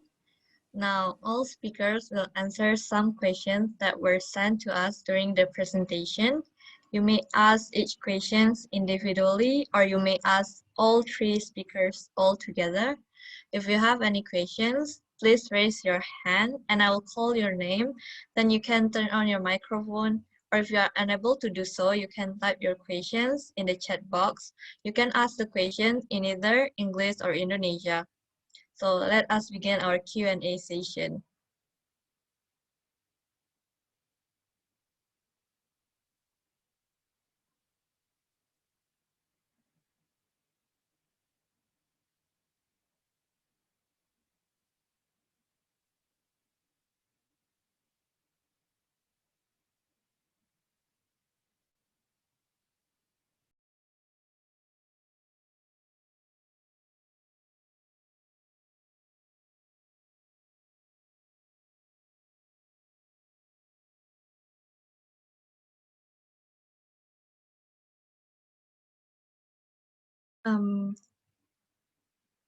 Okay, I think the first question is for Serena.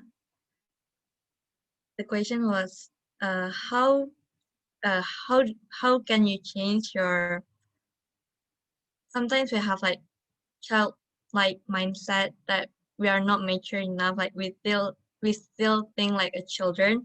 How to change that mindset to a more mature mindset, like an adult? Okay, you can answer now, Serena? Is the question clear enough?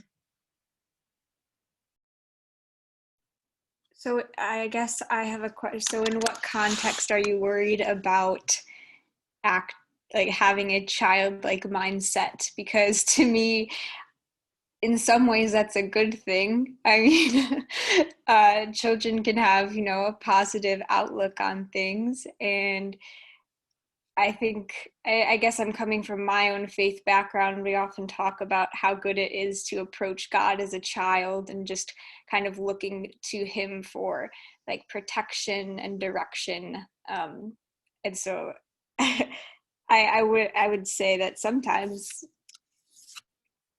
contacting that inner child is a good thing, but I don't know if this gets at what you're asking. What a wholesome explanation. Stella, is that clear enough? Okay, so we can move on to the next questions.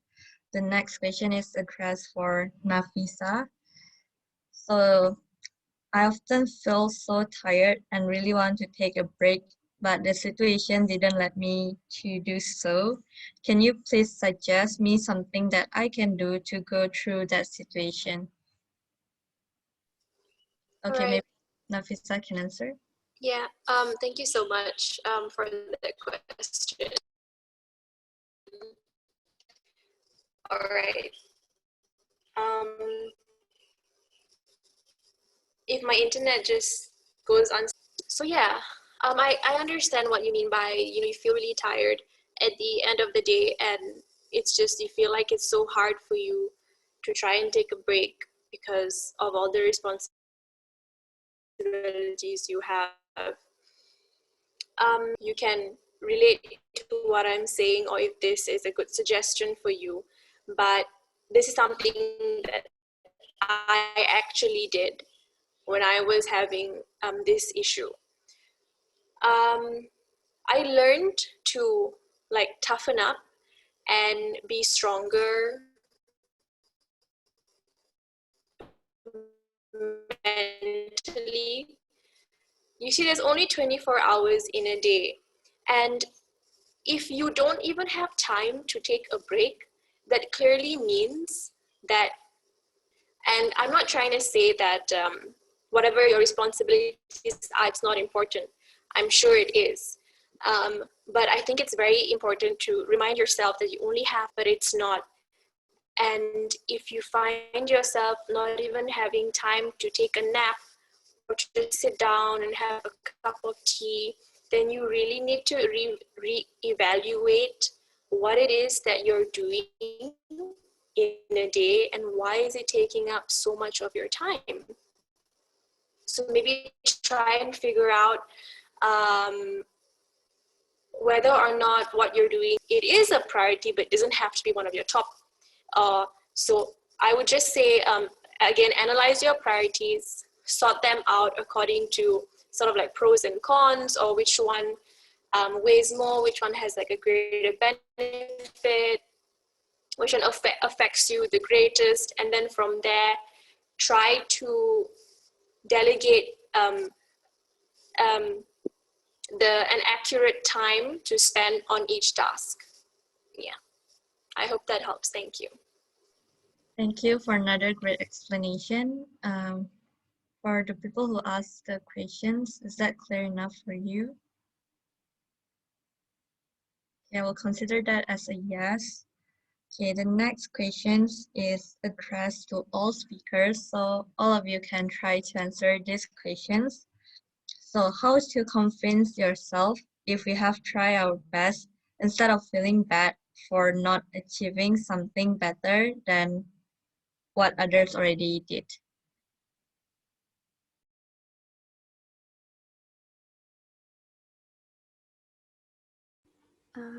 Okay, if I may start on this, and then if girls want to add something, then feel free to. I think the most important thing to know when it comes to comparison is that we never know what someone else is going through or what their background is. So when we might think that someone did better than us, in reality, they might be like in a very bad place, or the success is coming from a different background than we have. And maybe someone has been practicing something for a longer time than we have, so it's natural that they would maybe do better. However, I think that it's also important to notice why these feelings happen in us. So why do we feel the need to compare ourselves to others? And I think it requires sort of coming back to where our worth stems from.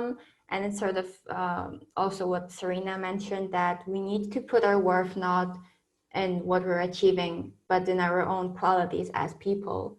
So I think it requires to sort of focus on ourselves instead of others, and on how we are ambitious if we're doing our best, how we are so passionate about what we're doing.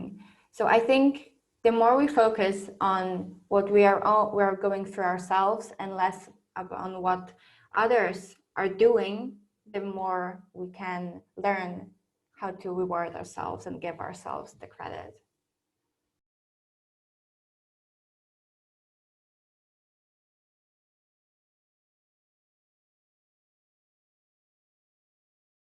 Is there any other speaker who wants to add?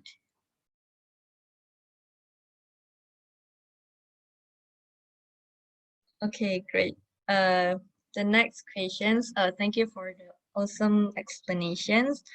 So next questions is addressed to Yulia. Again, I'm sure veterinary students often feel stressed because they fail because they failed their exam.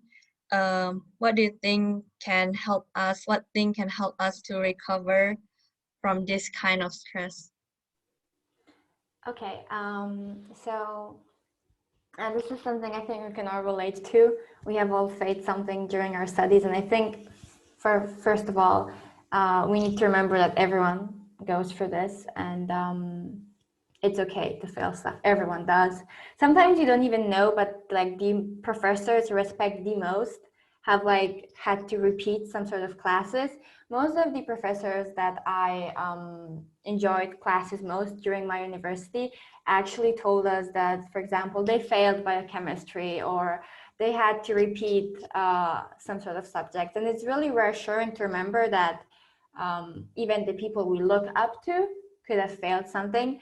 And I think it also boils down to redefining how we view failure when it comes to our studies, because we need to look at this objectively, and that is, it's really not the end of the world if you fail something. And I don't mean it in a diminishing way, because it's understandable that we feel bad when we fail something. It's okay to feel sad, angry. It's okay to feel these emotions and feel them out.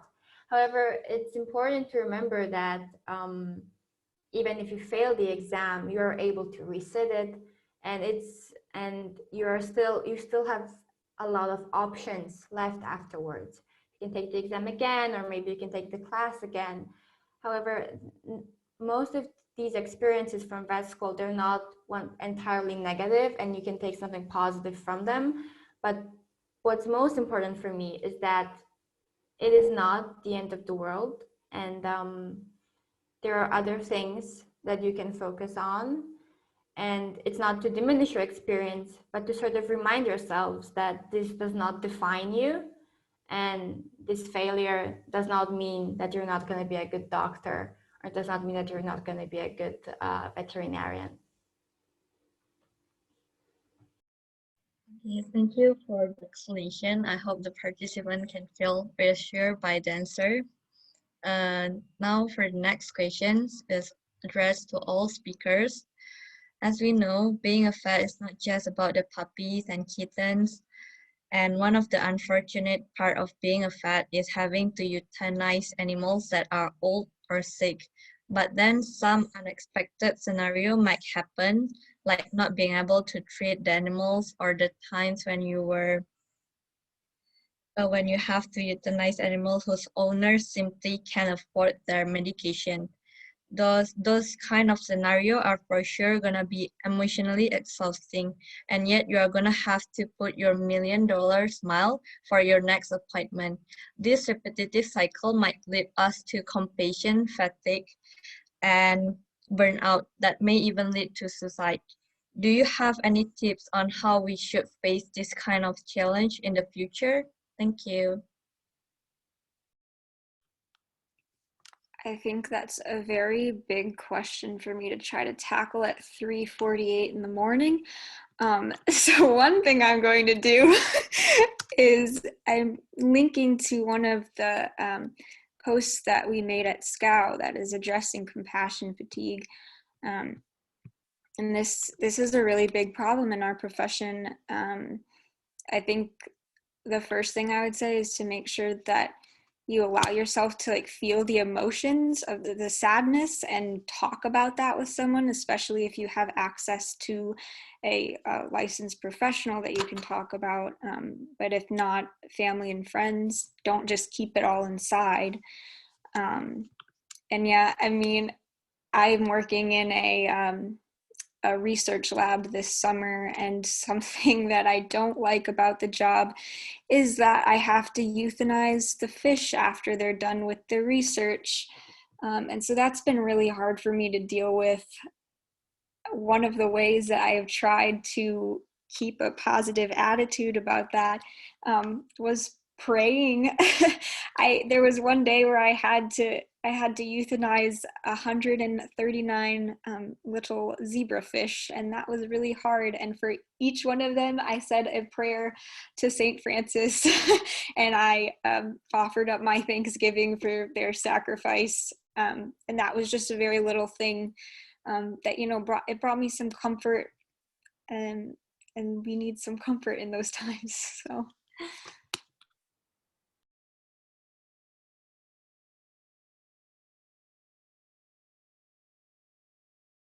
Okay, thank you, Serena. Is there anyone else who want to add? Okay, I will take that as a no. I would, if that's okay, Okay. I would just Yeah. like to add one thing about the $1 million smile. I understand that sometimes if we have different clients, we have to meet their expectations, but I really think it's also important for us to remember that when we're starting to feel the compassion fatigue and burnout, it's okay to talk about it out loud and to recognize this. And if we need to take a break or if we need some sort of help, as Serena said, it's very common in the profession. And I think we can only tackle it by talking about it. So I think that's also a way to go. Okay, great. Thank you for another great explanations, for the great answers. Now, the next questions are for Naveesha. So sometimes I feel insecure with what people have and achieve. I feel like I'm not good enough for myself. What can I do so that I can break my insecurity? Thank you. Okay, thank you for your question. And if I'm pronouncing your name right, is it Riri Apriliani? Okay, well, Riri, you are good enough. You are more than good enough. You are worth it. And you have a wonderful purpose in this world. And you will be doing so many great things. And even if you don't agree with me, that's fine. But I choose to believe those things about you. And I think it's very important to always say that to yourself. There are days when I feel down and I feel like I'm not good enough and what's my purpose? What am I doing? But I just tell myself, you know what, Naveesha, okay, even though you're going through a really hard time now, I just tell myself, I'm still, I can't say I'm not good enough because of a certain situation that I'm in. I don't know where I'm going to be 5 years from now. You don't know where you're going to be 5 years from now. You could be a very successful person doing what you love and just enjoying your life. And yeah, I just wanted to say that you are definitely good enough and you are worth it. So please remember that.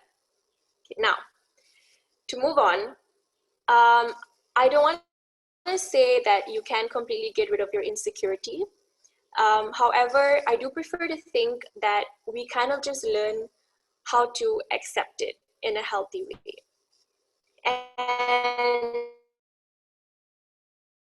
And unfortunately, this is something that took me a lot of time to accept about my insecurities. So it didn't just happen overnight. I kind of just had to get through it every single day as I grow and as I mature. I about my insecurities.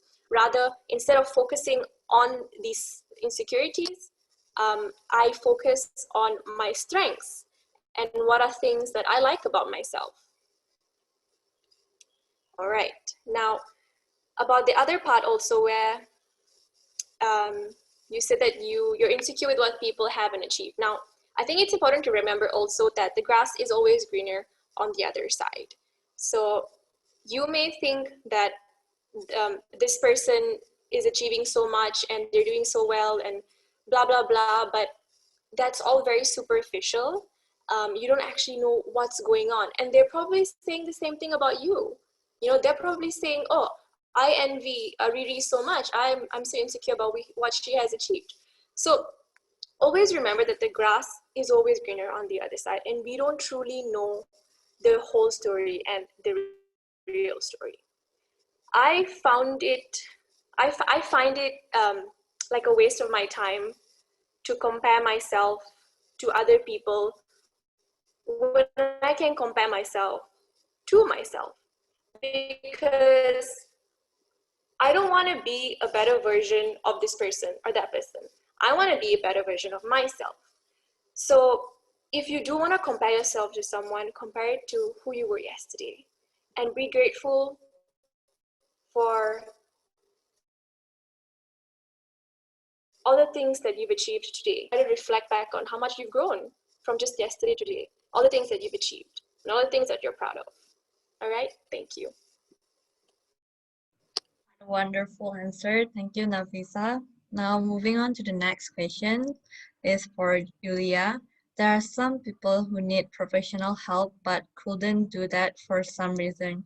Could be from their parents who are not yet aware regarding this issue. What can we do to help as a friend to give them the reassurance and encouragement that they need? Thank you.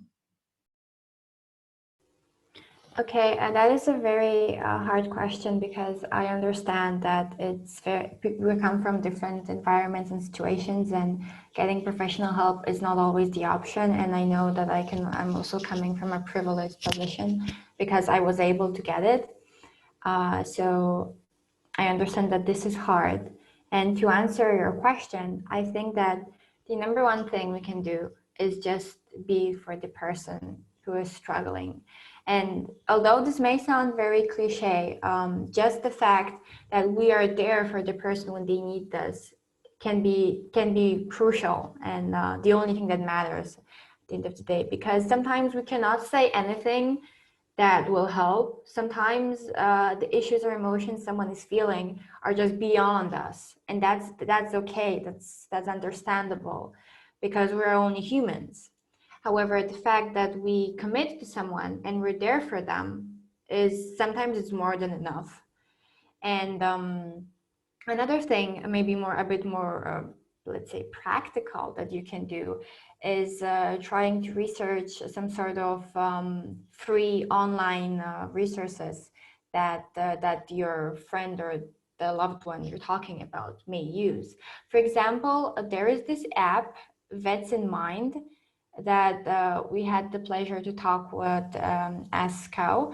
And I actually recommend you to check it out, because they have a lot of free resources on it, and maybe you could use some of it. And sometimes when someone needs help, it is very hard for them to search for it themselves. And it's very hard to research the internet on what they can do for free or online. And if you're there from them and you feel like you can do this, You can just try linking them, different resources, or some self-help videos or webinars, etc.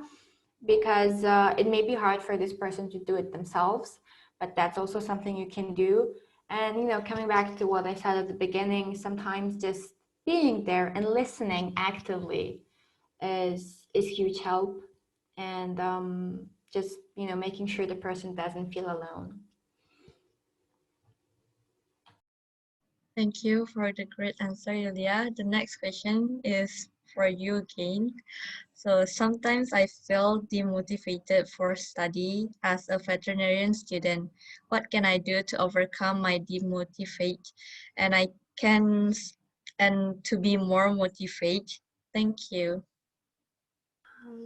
Okay, I'm just gonna start maybe from like a different side and begin from saying that it's okay to feel demotivated. I feel that everyone gets this feeling sometimes, and you do not need to beat yourself up for feeling demotivated, because it can happen to everyone, because our studies are very hard. They take a lot of time and effort. So it's okay if you sometimes feel demotivated.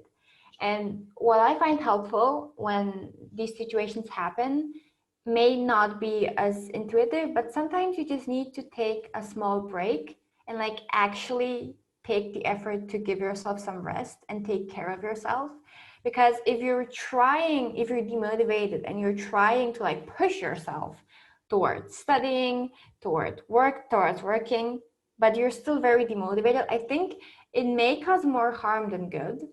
But if instead you acknowledge that, okay, I'm feeling demotivated, this is not my day, I'm just gonna take a break, I'm gonna do whatever I know makes me feel better.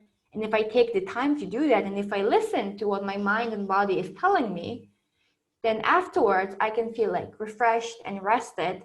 And then it is easier, I think, at least for me in my personal experience, then it can be easier to go back to the tasks that I have assigned for myself.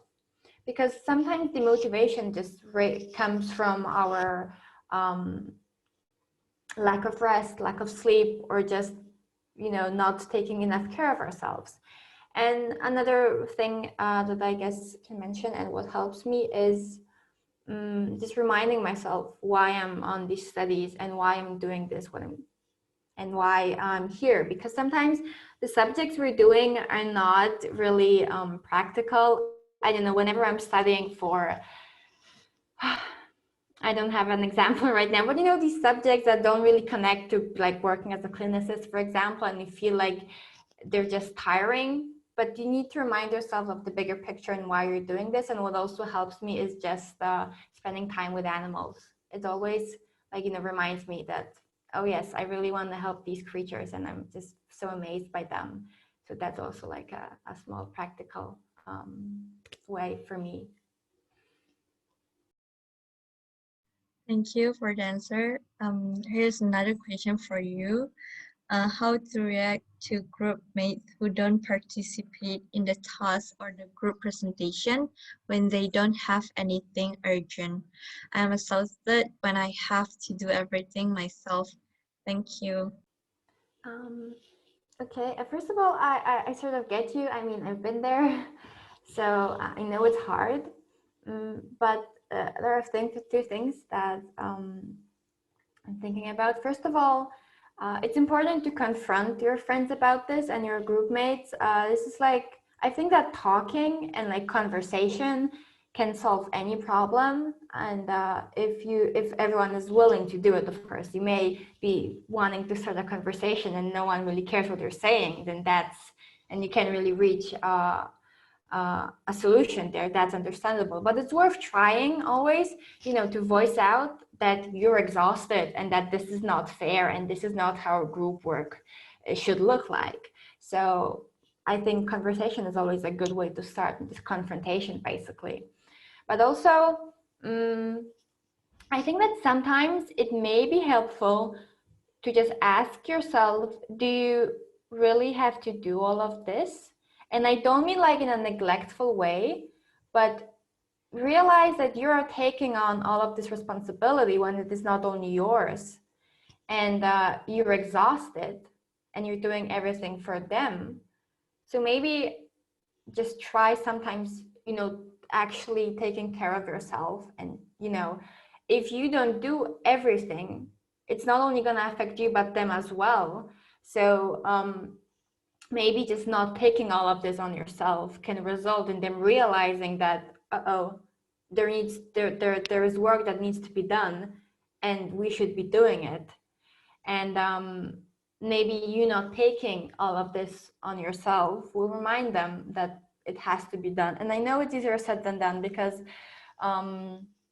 for me personally, I just don't like when the work is not done. So if someone won't do it, I just will.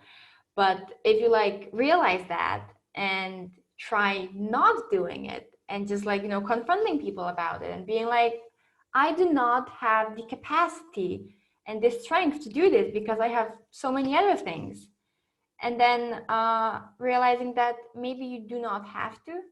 And maybe if you don't do it, someone else will, just trying.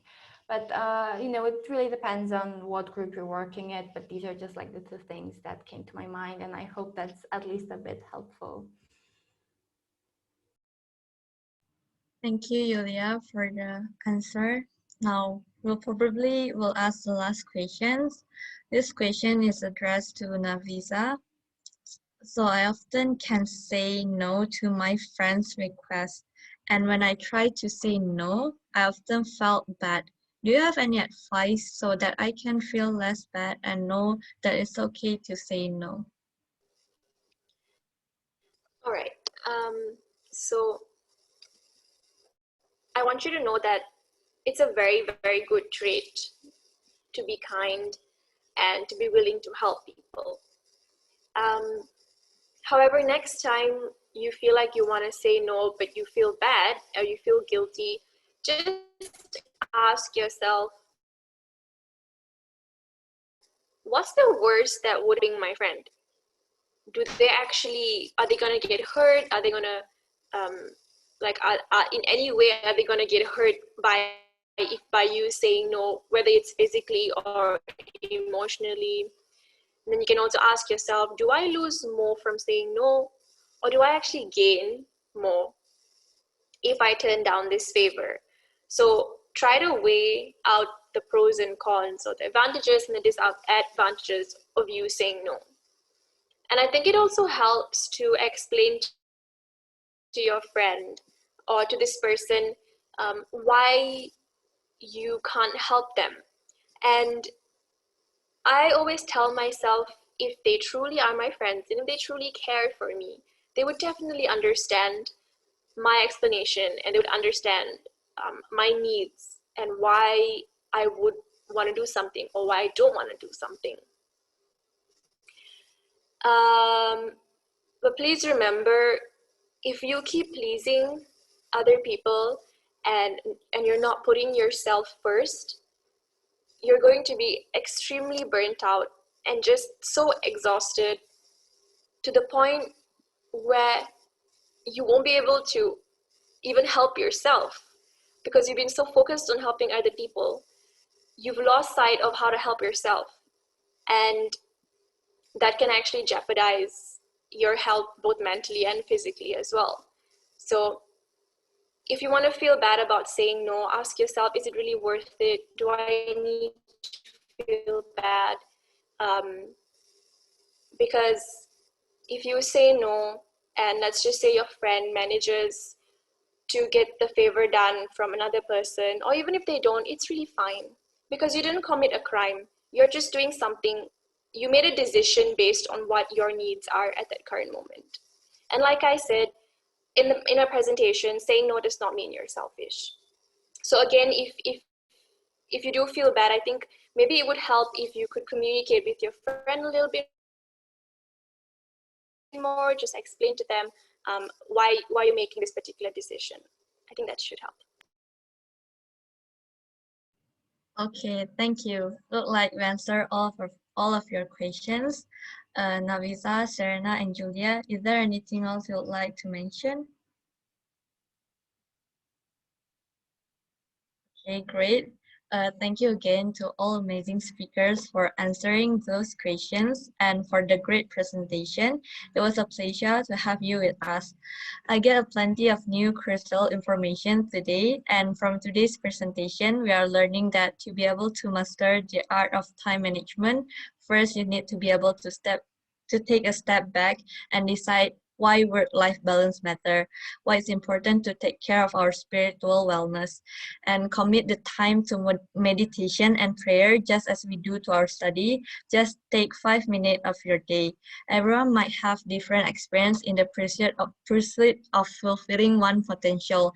Don't compare your accomplishment with others and focus on your own unique trait. Trying to be someone we are not going to set us back from our growth. Be gentle and patient with ourselves. Success will come when we become our authentic self.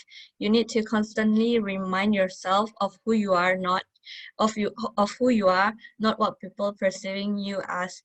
You are much more than your achievement and failure. There is no one method on how to balance one's life.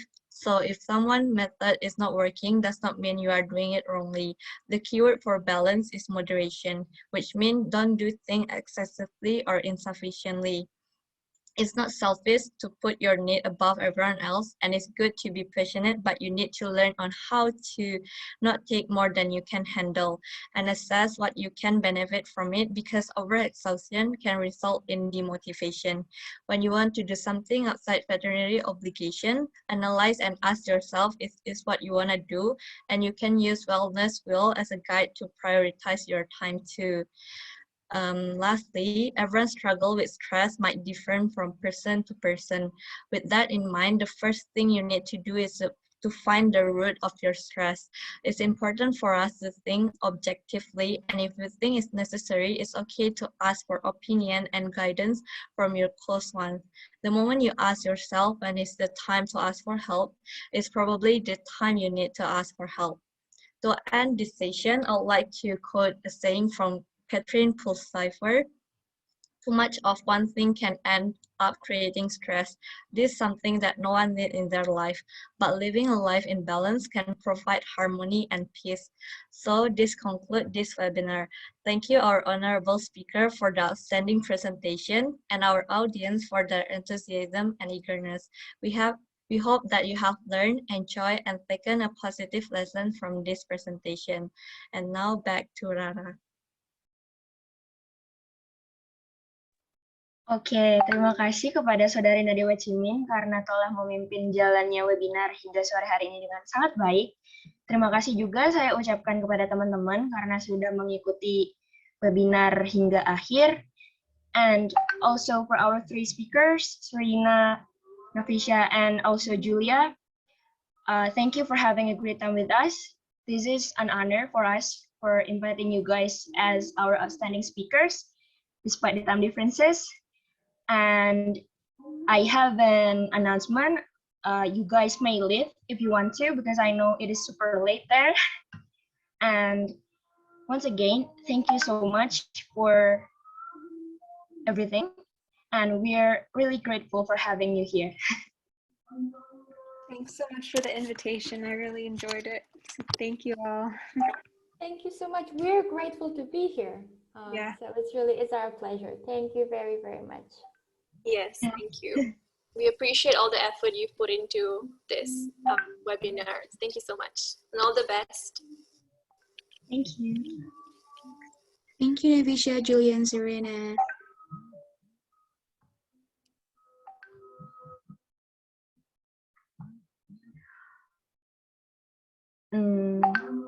Nah, teman-teman, karena kita udah hampir sampai di rangkaian terakhir malah, kita punya sedikit kuis yang nanti pemenang kuisnya akan mendapat hadiah menarik nih dari panitia. Tapi sebelum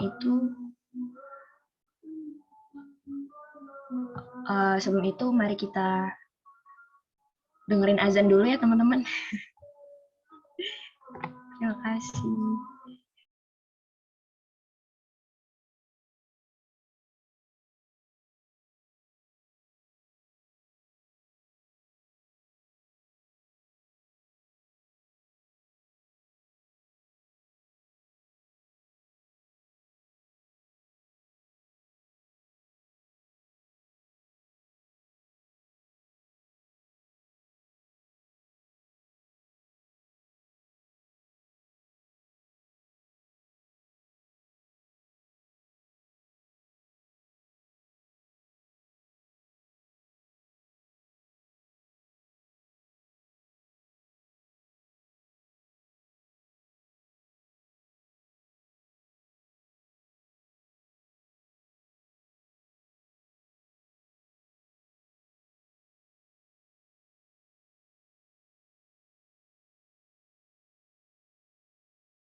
Baik, teman-teman, karena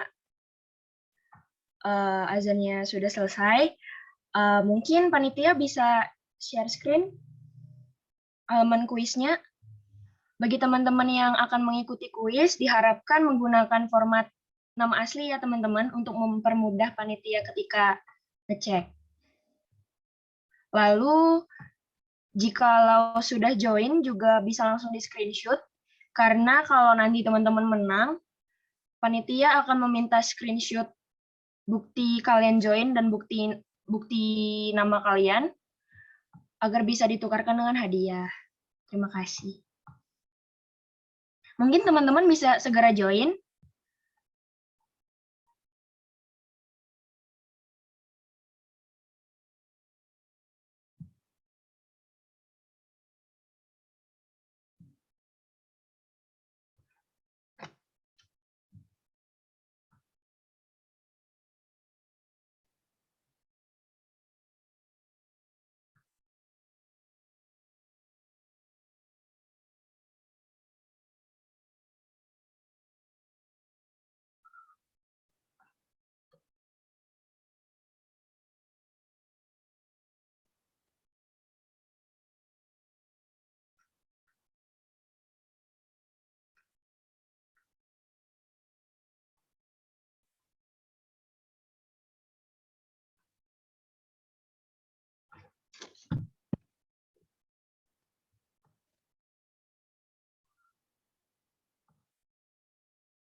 Oke, sekali lagi saya ingatkan kepada teman-teman untuk formatnya harap menggunakan nama asli.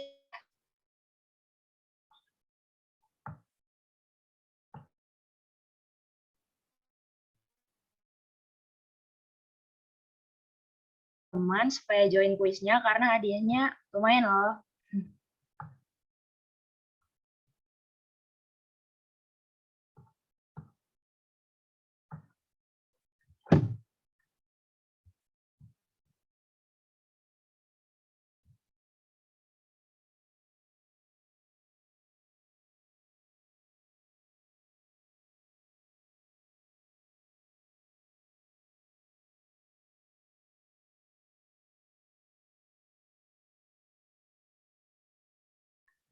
Oh ya teman-teman, nanti setelah kuis, mungkin teman-teman bisa cek di room chat karena kami sudah nge-share link presensi.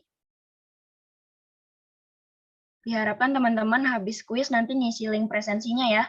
Karena kalau teman-teman nggak ngisi link presensi, nanti nggak dapat sertifikat. Makasih.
Teman-teman yang belum join mungkin bisa segera. Masih kami tunggu ya.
Halo teman-teman, untuk yang masih mau join, masih ditunggu sampai 15.22. Kita akan mulai ya teman-teman.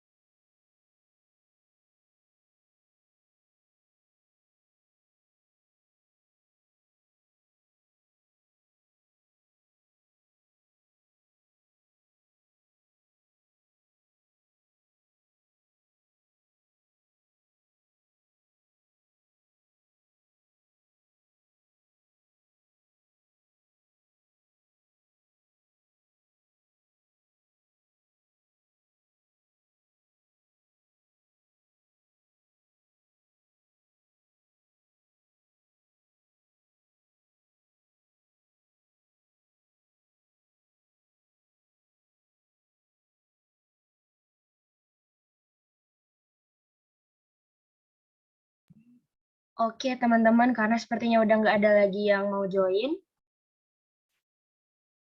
mungkin bisa dimulai ya kuisnya dari sekarang. Selamat mengerjakan.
Kayaknya pemenangnya udah kelihatan ya guys di screen.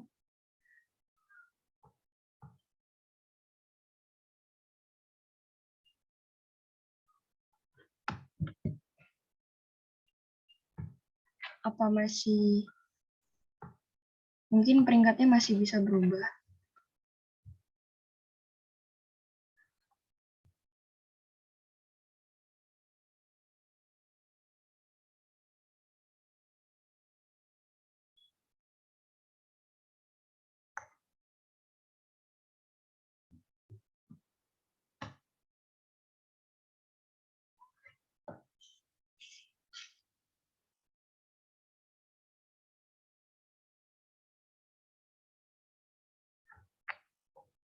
Oke, karena 5 pemenangnya sudah didapat nih guys, mungkin selamat kepada Chow Yuan, Mega Ayu, Ken, Ahnaf Rafif, dan Sekar. Diharapkan nanti menghubungi CP yang tertera ya untuk klaim hadiahnya. Jangan lupa sertain screenshot-nya juga. Lalu, untuk yang belum dapat hadiah, jangan khawatir, karena abis ini bakal ada pengumuman 5 penanya terbaik selama sesi tadi.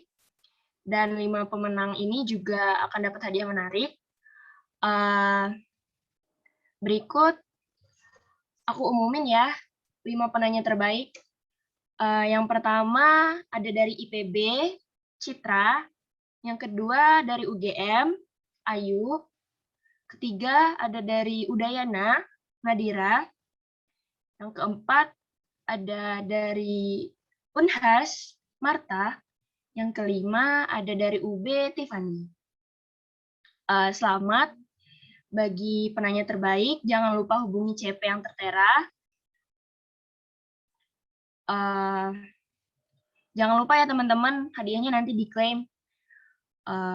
Oh iya teman-teman, karena tadi aku bilang kan habis kuis jangan lupa isi link absensi yang udah dibagi di room chat.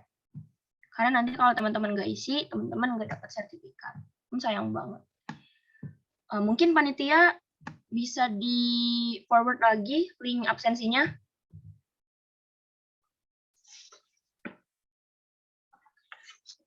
Oh iya, bagi teman-teman yang masih mau hadiah, jangan lupa ikut lomba IG story-nya VISI ya teman-teman. Teman-teman tinggal berpartisipasi dengan nge-repost di snapgram-nya teman-teman. Dokumentasi bisa berupa foto, bisa berupa kata-kata, bisa berupa screenshot, dan lain sebagainya dari acara VISI 1 hari ini. Dan ditambahkan caption dan hiasan semenarik mungkin. Nanti kalau teman-teman menang, bakal dihubungi juga oleh panitia.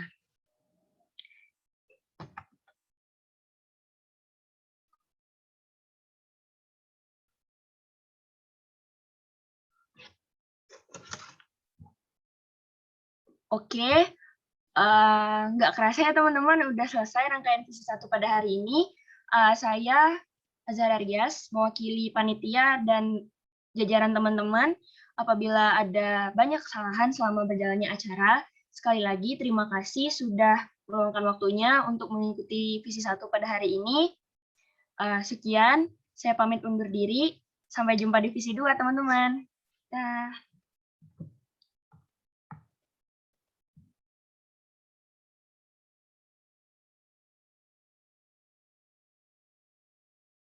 Oh iya, aku ingetin sekali lagi, jangan lupa isi link presensi ya teman-teman.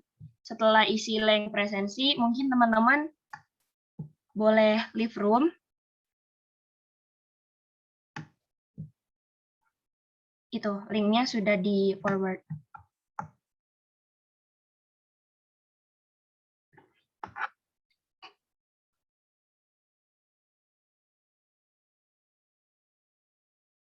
Makasih teman-teman. Boleh leave meeting ya. Jangan lupa diisi link presensinya.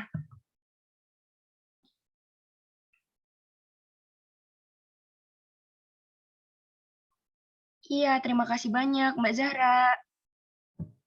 Sukses selalu.